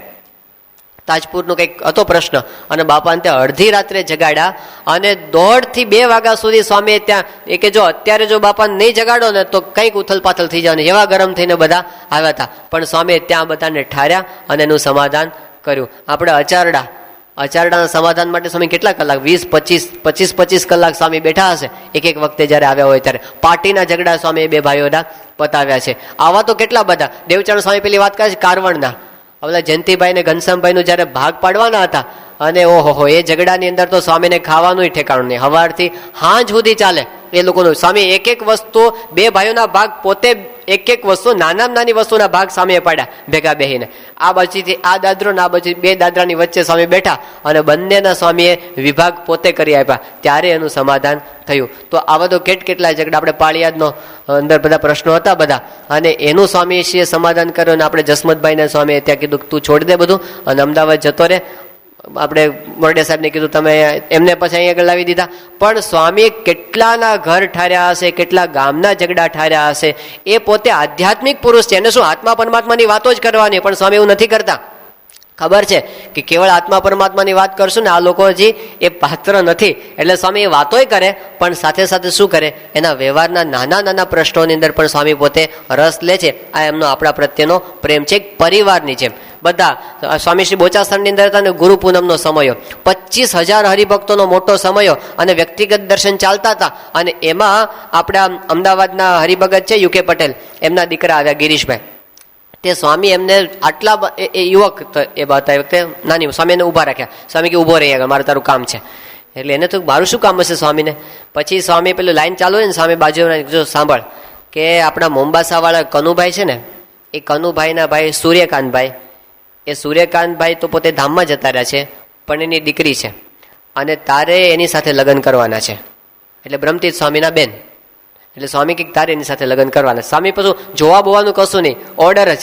તારે એની એ સંબંધ કેવા હશે બેયના, એ કે હા બાપા હું કરીશ એની સાથે લગ્ન. સ્વામીએ ત્યાં ને ત્યાં ગોઠવી દીધા. સ્વામી કે બસ નક્કી થાય એટલે મને કહેજો, હું પાછું ત્યાં આગળ આવી જઈશ એ લગ્નની અંદર. એ પણ સ્વામી એને ફિક્સ કરી દીધું. તો આવા પ્રસંગોની અંદર ઘણી વખત તો જોયા જ ન એ બે એકબીજાને. હમણાં સ્વામી તે મુંબઈના આપણા હરિભગત છે માર્કંડભાઈ, સાધુરભાઈ દીકરા, એની બંને દીકરીઓના લગ્ન કર્યા, એકબીજાને જોયા જ નહોતા. એક જણ તો અમેરિકા બેઠો હતો, એક જણ કંઈક બીજે બેઠો હતો. સ્વામીએ કે બસ કોઈ જોવાનું નથી, થઈ ગયું.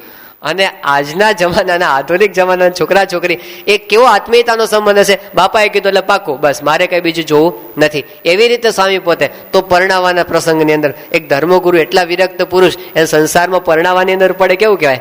હા, આપણા ત્યાં અમલના હરિભગત છે ચંદુભાઈ, ચંદુભાઈનો છોકરો છે લાલુ. ત્યાં હવે લાલુ ને, હા લાલુ, તે એનું એ સોની હરિભગત છે અને એનું બધું જોતા હતા એ લોકો.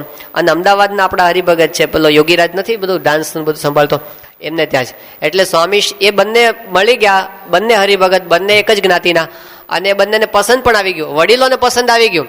પણ પેલો લાલિયો છે ને એ ના પાડે કે મન નહીં ફાવે આ બધું, એ કે આમ છે ને તેમ છે ને એ બધું આજના જમાના જોતા હોય ને.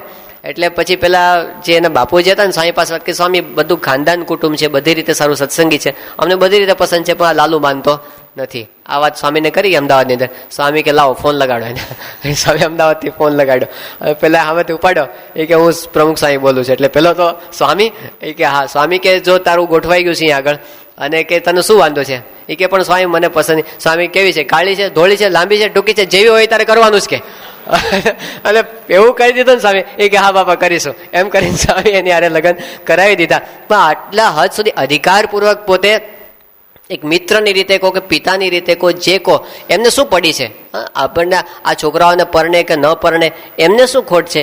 પૂર્ણકામ પુરુષ છે, એ પોતે ભગવાનમાં અલમસ્ત છે, પણ એ બધું જ એક વખત બાજુમાં રાખીને આપણા વ્યવહારમાં એટલા બધા ઓતપ્રોત થઈ ગયા છે ને, એ એમની બહુ જ મોટી કરુણા. આપણા પરેશભાઈ ત્રિવેદી છે ત્યારે ન્યુયોર્કની અંદર, મૂળ પોતે આંબળાના વતની, અને એના બાપુજી હતા ને પરેશભાઈના, એ સ્વામીની સાથે પાદરાની અંદર સ્કૂલમાં ભેગા ભણતા હતા.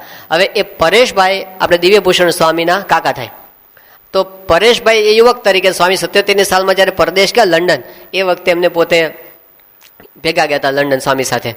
હવે ત્યાં ને ત્યાં સ્વામીએ આપણા એક હરિભક્ત છે લેસ્ટરવાળા કાંતિભાઈ, સ્વામીએ ત્યાં ને ત્યાંનું ગોઠવી દીધું કાંતિભાઈની દીકરી સાથે કે તારે આની સાથે લગ્ન કરવાના છે, અને ત્યાં લગ્ન પણ કરી નાખવાના. એના મા બાપને બધા તો અહીં છે હજી.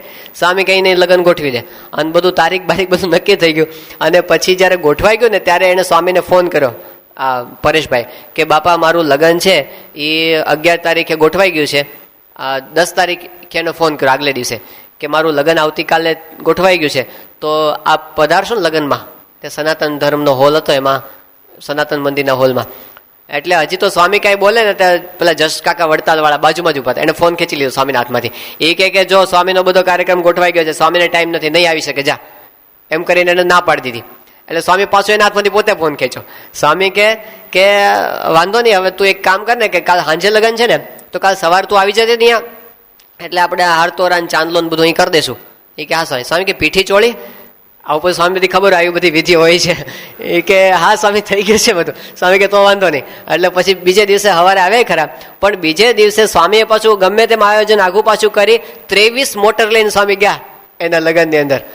એને સ્વામી એની બાજુ જ બેઠા, લગ્ન હજી પેલું કન્યા આવે પહેલા, એટલે સ્વામી બેઠા, એને લગ્નમાં જ વિધિ ચાલતી હતી, એની બાજુમાં સ્વામી પણ બેઠા. અને સ્વામી કે જેમ દાદા ખાચર ગયા હતા ને, દાદા ખાચરને પરણાવવા મહારાજ ગયા હતા ને, એમ અમે તારા લગ્નની અંદર આવ્યા. આ એમની આત્મીયતા છે, એકદમ રસબસ. આપણા એક યુવક છે ત્યાં ભરૂચના ભાસ્કર મહેતા ને, તો હવે એમનું પણ આવું જ થયું હતું. એ પોતે બહુ જ નાની ઉંમરથી ને સાધુ થવાની ઈચ્છા હતી, અને એમના પિતાશ્રી છે એને એમને મધર સાથે નહીં બનતું હોય, તો 1 વર્ષનો છોકરો હતો ત્યારે એના બાપુજી એને છોડીને અમદાવાદ જતા રહ્યા, બીજા બૈરા જોડે રહેતા હતા આને છોડીને, અને માએ આને મોટો કર્યો. પણ આને નાનપણથી સત્સંગ એટલો જ દ્રઢ છોકરાને કે મારે સાધુ જ થવું છે. બાપાની સાથે ઘણી આત્મીયતા પણ કરી, હેતથી જોડાયેલો. સિદ્ધેશ્વર સ્વામી સાથે રહીને મુંબઈમાં બહુ સેવા કરી એને. પણ પછી એની ઉંમર વધતી જતી હતી. એના મધર શું કે તારે સાધુ થવાનું, પણ હું જીવું છું ત્યાં સુધી નહીં, હું ધામમાં જાઉં પછી તારે સાધુ થવાનું, કે તું એક જ છો મારે. એટલે પછી આ બાજુ એની ઉંમર વધતી જાય, આ બાજુ સ્વામી સેલવાસ બાજુ વિચરણમાં હતા ને ત્યારે પછી એક વખત એ ભાસ્કરને જો, સ્વામી કેટલી ઉંમર થઈ તારી? કે મારે 35 વર્ષ થયા. એ કે તારી બાની કેટલી ઉંમર થઈ? એ કે 55-60 થયા. સ્વામી કે એક કામ કરતો પરણી જા, લગ્ન કર લે. એ કે હા સ્વામી. સ્વામીએ કીધું એટલે એને કરી નાખ્યું. સ્વામી ક્યાં કરું? એટલે સ્વામી એ વિચારી રાખ્યું હતું. સ્વામી કે આપણે ત્રિગુણભાઈ ભટ્ટ છે મુંબઈના, એમની દીકરી સાથે તારું કરવાનું છે. અને સ્વામી એને ત્રિગુણભાઈ પણ ધામમાં ગયા હતા. કન્યા પક્ષે પણ પિતા બાપા અને વર પક્ષે પણ પિતા તરીકે, બે કન્યાના બાપ ને વરના બાપ બે પોતે બન્યા. અને ભરૂચની અંદર સ્વામીએ આર્થિક પરિસ્થિતિ બે બાજુ સાધારણ, એટલે સ્વામીએ ભરૂચના મંદિરની અંદર બંનેનું લગ્ન ગોઠવ્યું. સ્વામી કે બધો ખર્ચો ને બધું મંદિરનું જમણવાર બમણવાર જે કરો બધું મંદિરની અંદર જ કરવાનું છે. એ બધું સ્વામીએ પહેલેથી અભય સ્વરૂપ સ્વામીને બધી સૂચના આપી. એ વખતે જૂનું મંદિર હતું, અત્યારે નવું મંદિર થયું ને, પ્રતિષ્ઠા નહોતી થઈ 97ની સાલમાં ને, એ વખતે સ્વામીએ બધું ગોઠવી રાખ્યું. અને જ્યારે પેલો લગ્નનો દિવસ આવ્યો ત્યારે સ્વામી નાની નાની વાતની બધી સૂચના, એને સાફો બાંધવાની સૂચના, એને ફોટોગ્રાફીની સૂચના, એ બધી સ્વામી આપી. સવારે પૂજા પછી સ્વામી ઉતારે જતા હતા ને, તો પોતાની સાથે ગાડીમાં આને બેહાડ્યો સ્વામીએ, આને ભાસ્કરને. આને કહે જો અમે તારી જાનમાં આવી ગયા સમજી લેવાનું, આ તારી જાનમાં અમે આવ્યા છીએ. પછી ઉતારે આવ્યા ને પછી સ્વામીને આશીર્વાદ આપ્યા, અને એના લગ્નને બધું પતી ગયું. પછી જ્યારે બપોરે પાસે સ્વામી પાસે આવ્યા, સ્વામી બહુ રાજી થયા કે ચલો સારું છે બધું પતી ગયું. પાનના 2 બીડા સ્વામી આપ્યા, જો 2 છે એમ કરીને સ્વામી 2 બીડા પાછા એને આપ્યા, અને પાછા આશીર્વાદ એવા આપ્યા અને ભેટ્યા સ્વામી. તો આવી રીતે એક યુવક સ્વામી એટલા બધા, જેમ બાપ પોતાના દીકરાનું ધ્યાન રાખતો હોય ને, એવી રીતે આપણે રાજકોટના પેલા નિર્દેશક છે દશરથસિંહ, તે દશરથસિંહનું પણ એવી, એને તો જરાય ઈચ્છા નહીં લગ્ન કરવાની. સત્સંગ એટલો બધો આમ પાક્કો ને, એટલે એને કીધું કે સ્વામી મારે તો પણ ઘરે કઈ અનુકૂળ સંજોગો હતા નહીં સાધુ થવાના. પણ એની સ્વામી કે હવે લગ્ન કરી લે. પણ સ્વામી કે હું એમને રહીશ, મારે લગ્ન નથી કરવા, કારણ કે હું જેને લગ્ન કરું એ ગમે એવું પાત્ર આવી જાય, અને પાછું એની આરે મને ફાવે ન ફાવે, અને પછી મને સત્સંગ કરવા દે કે ન કરવા દે એની ક્યાં ખબર છે. સ્વામી કે હું એવા પાત્ર સાથે તારા લગ્ન કરાવીશ જેના જીવમાં જગત નહીં હોય, એવું સ્વામી એને આશીર્વાદ આપ્યા પાછા. અને પછી આ બાજુ અચારડાના એક પરિવાર છે, એટલે એ લોકો ગોતતા હતા, એ દરબાર ને આ દરબાર, એટલે સ્વામીએ બંનેનું ગોઠવી આપ્યું. ત્યાં આ લોકોને કીધું ચાલ બીજે કંઈ નહીં જવાનું, બીજા 2 જગ્યાના એ લોકો પૂછવા, સ્વામી કે 2માંથી કંઈ નહીં, હું ત્રીજી જગ્યાએ કહું ત્યાં કરવાનું છે.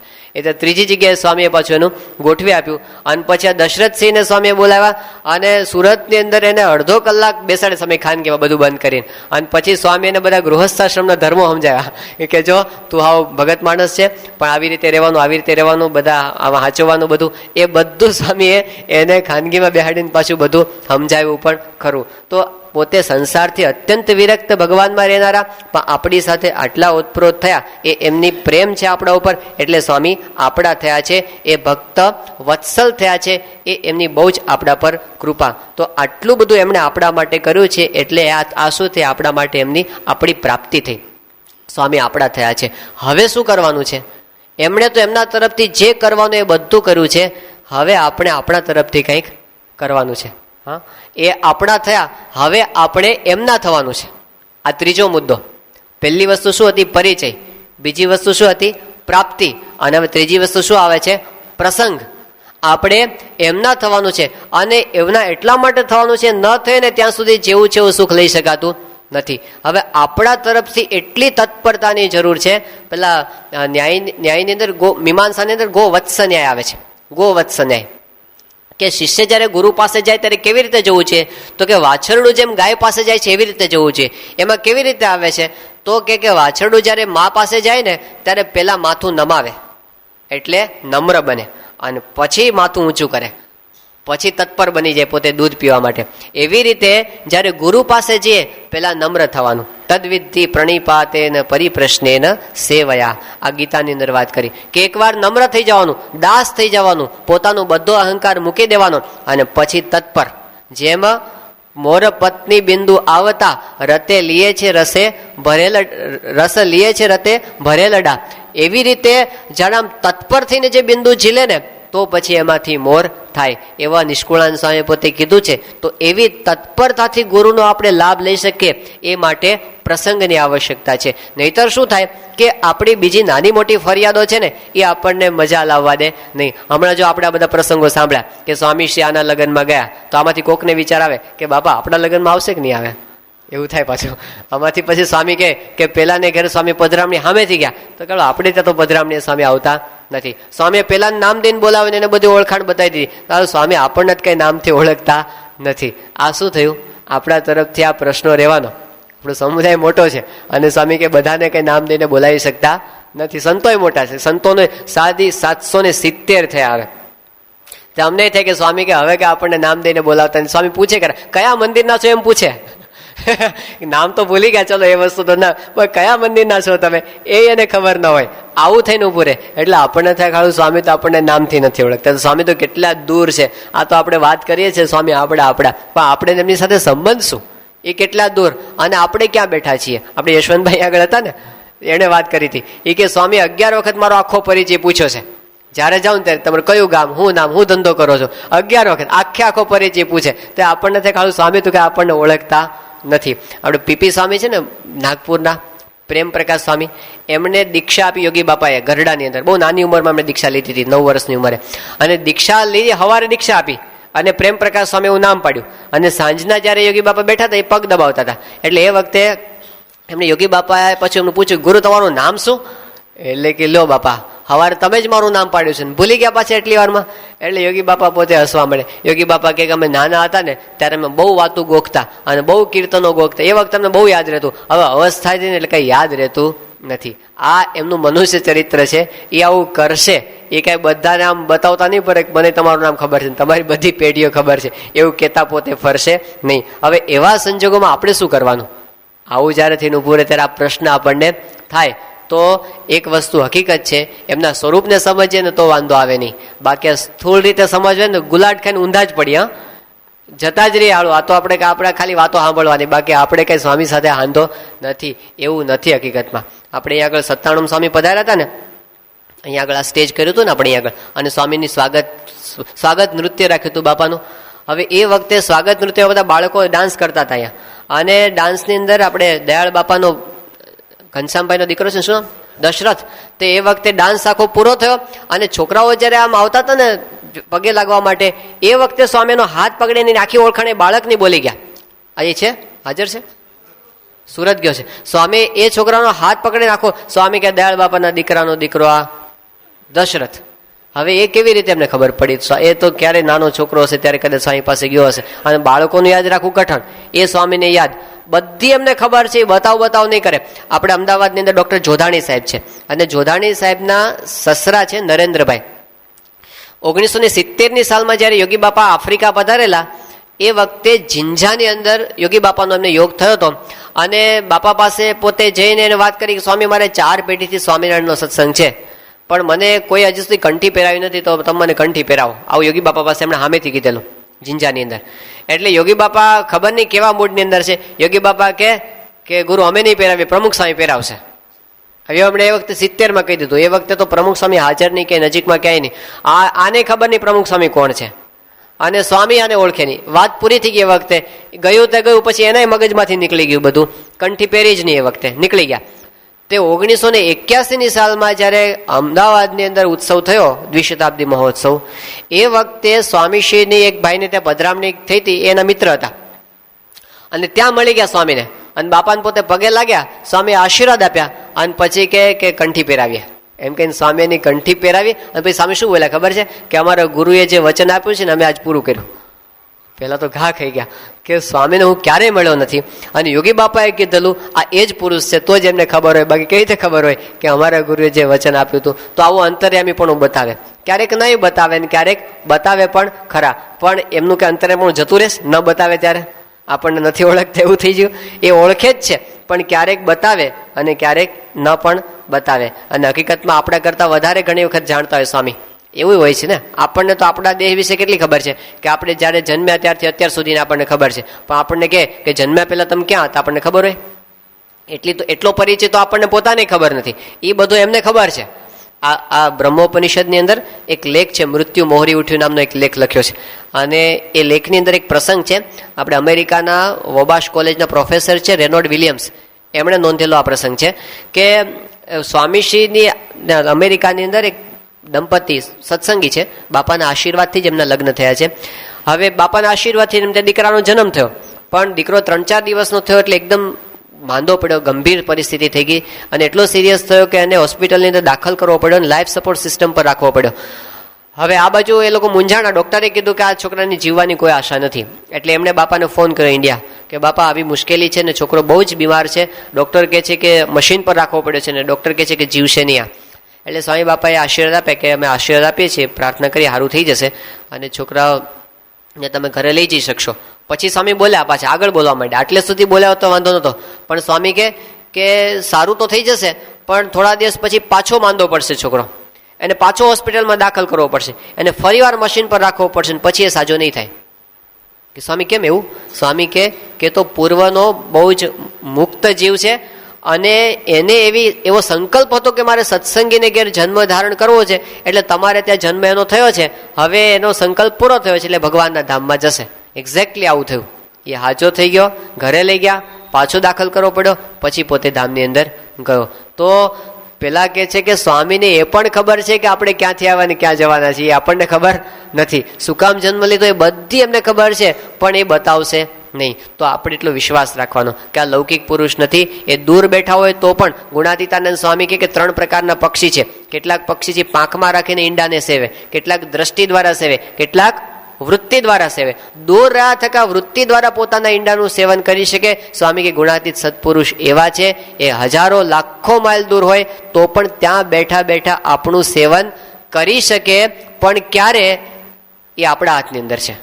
હવે એમણે આટલો મુદ્દો આપણી અંદર આપ્યો છે. છેલ્લો પ્રસંગ, સ્વામીશ્રી મુંબઈની અંદર હતા, યુવક મંડળની પ્રશ્નોત્તરી હતી, અને એમાં એક પ્રશ્ન સ્વામીશ્રીને પૂછ્યો કે સ્વામી, યુવકોએ પ્રશ્ન પૂછ્યો, અને એવો પ્રશ્ન પૂછ્યો કે તમારે આ પ્રશ્નનો સ્પષ્ટ જવાબ આપવાનો છે, ગોળ ગોળ નહીં. પેલા બાંધ્યા સ્વામીને કે હા. સ્વામીને કીધું કે તમને કોના ઉપર વધારે હેત છે, આ હરિભગત ઉપર વધારે હેત છે કે સાધુ ઉપર વધારે હેત છે? એ ચોખ્ખી વાત કરો. 2 ઉપર હેત છે એવું ના કહેતા, કોના ઉપર વધારે હેત છે એવો સ્પષ્ટ જવાબ આપજો. આ પ્રશ્ન સ્વામીને પૂછો. શ્રીજી મહારાજના વખતનો પ્રસંગ એવો આવે છે કે મહારાજ એવું કીધું કે તમારે ગૃહસ્થ અને મોટો દીકરો હોય, નાનો દીકરો હોય, તો નાના દીકરા ઉપર તમારે વધારે હેત હોય ને?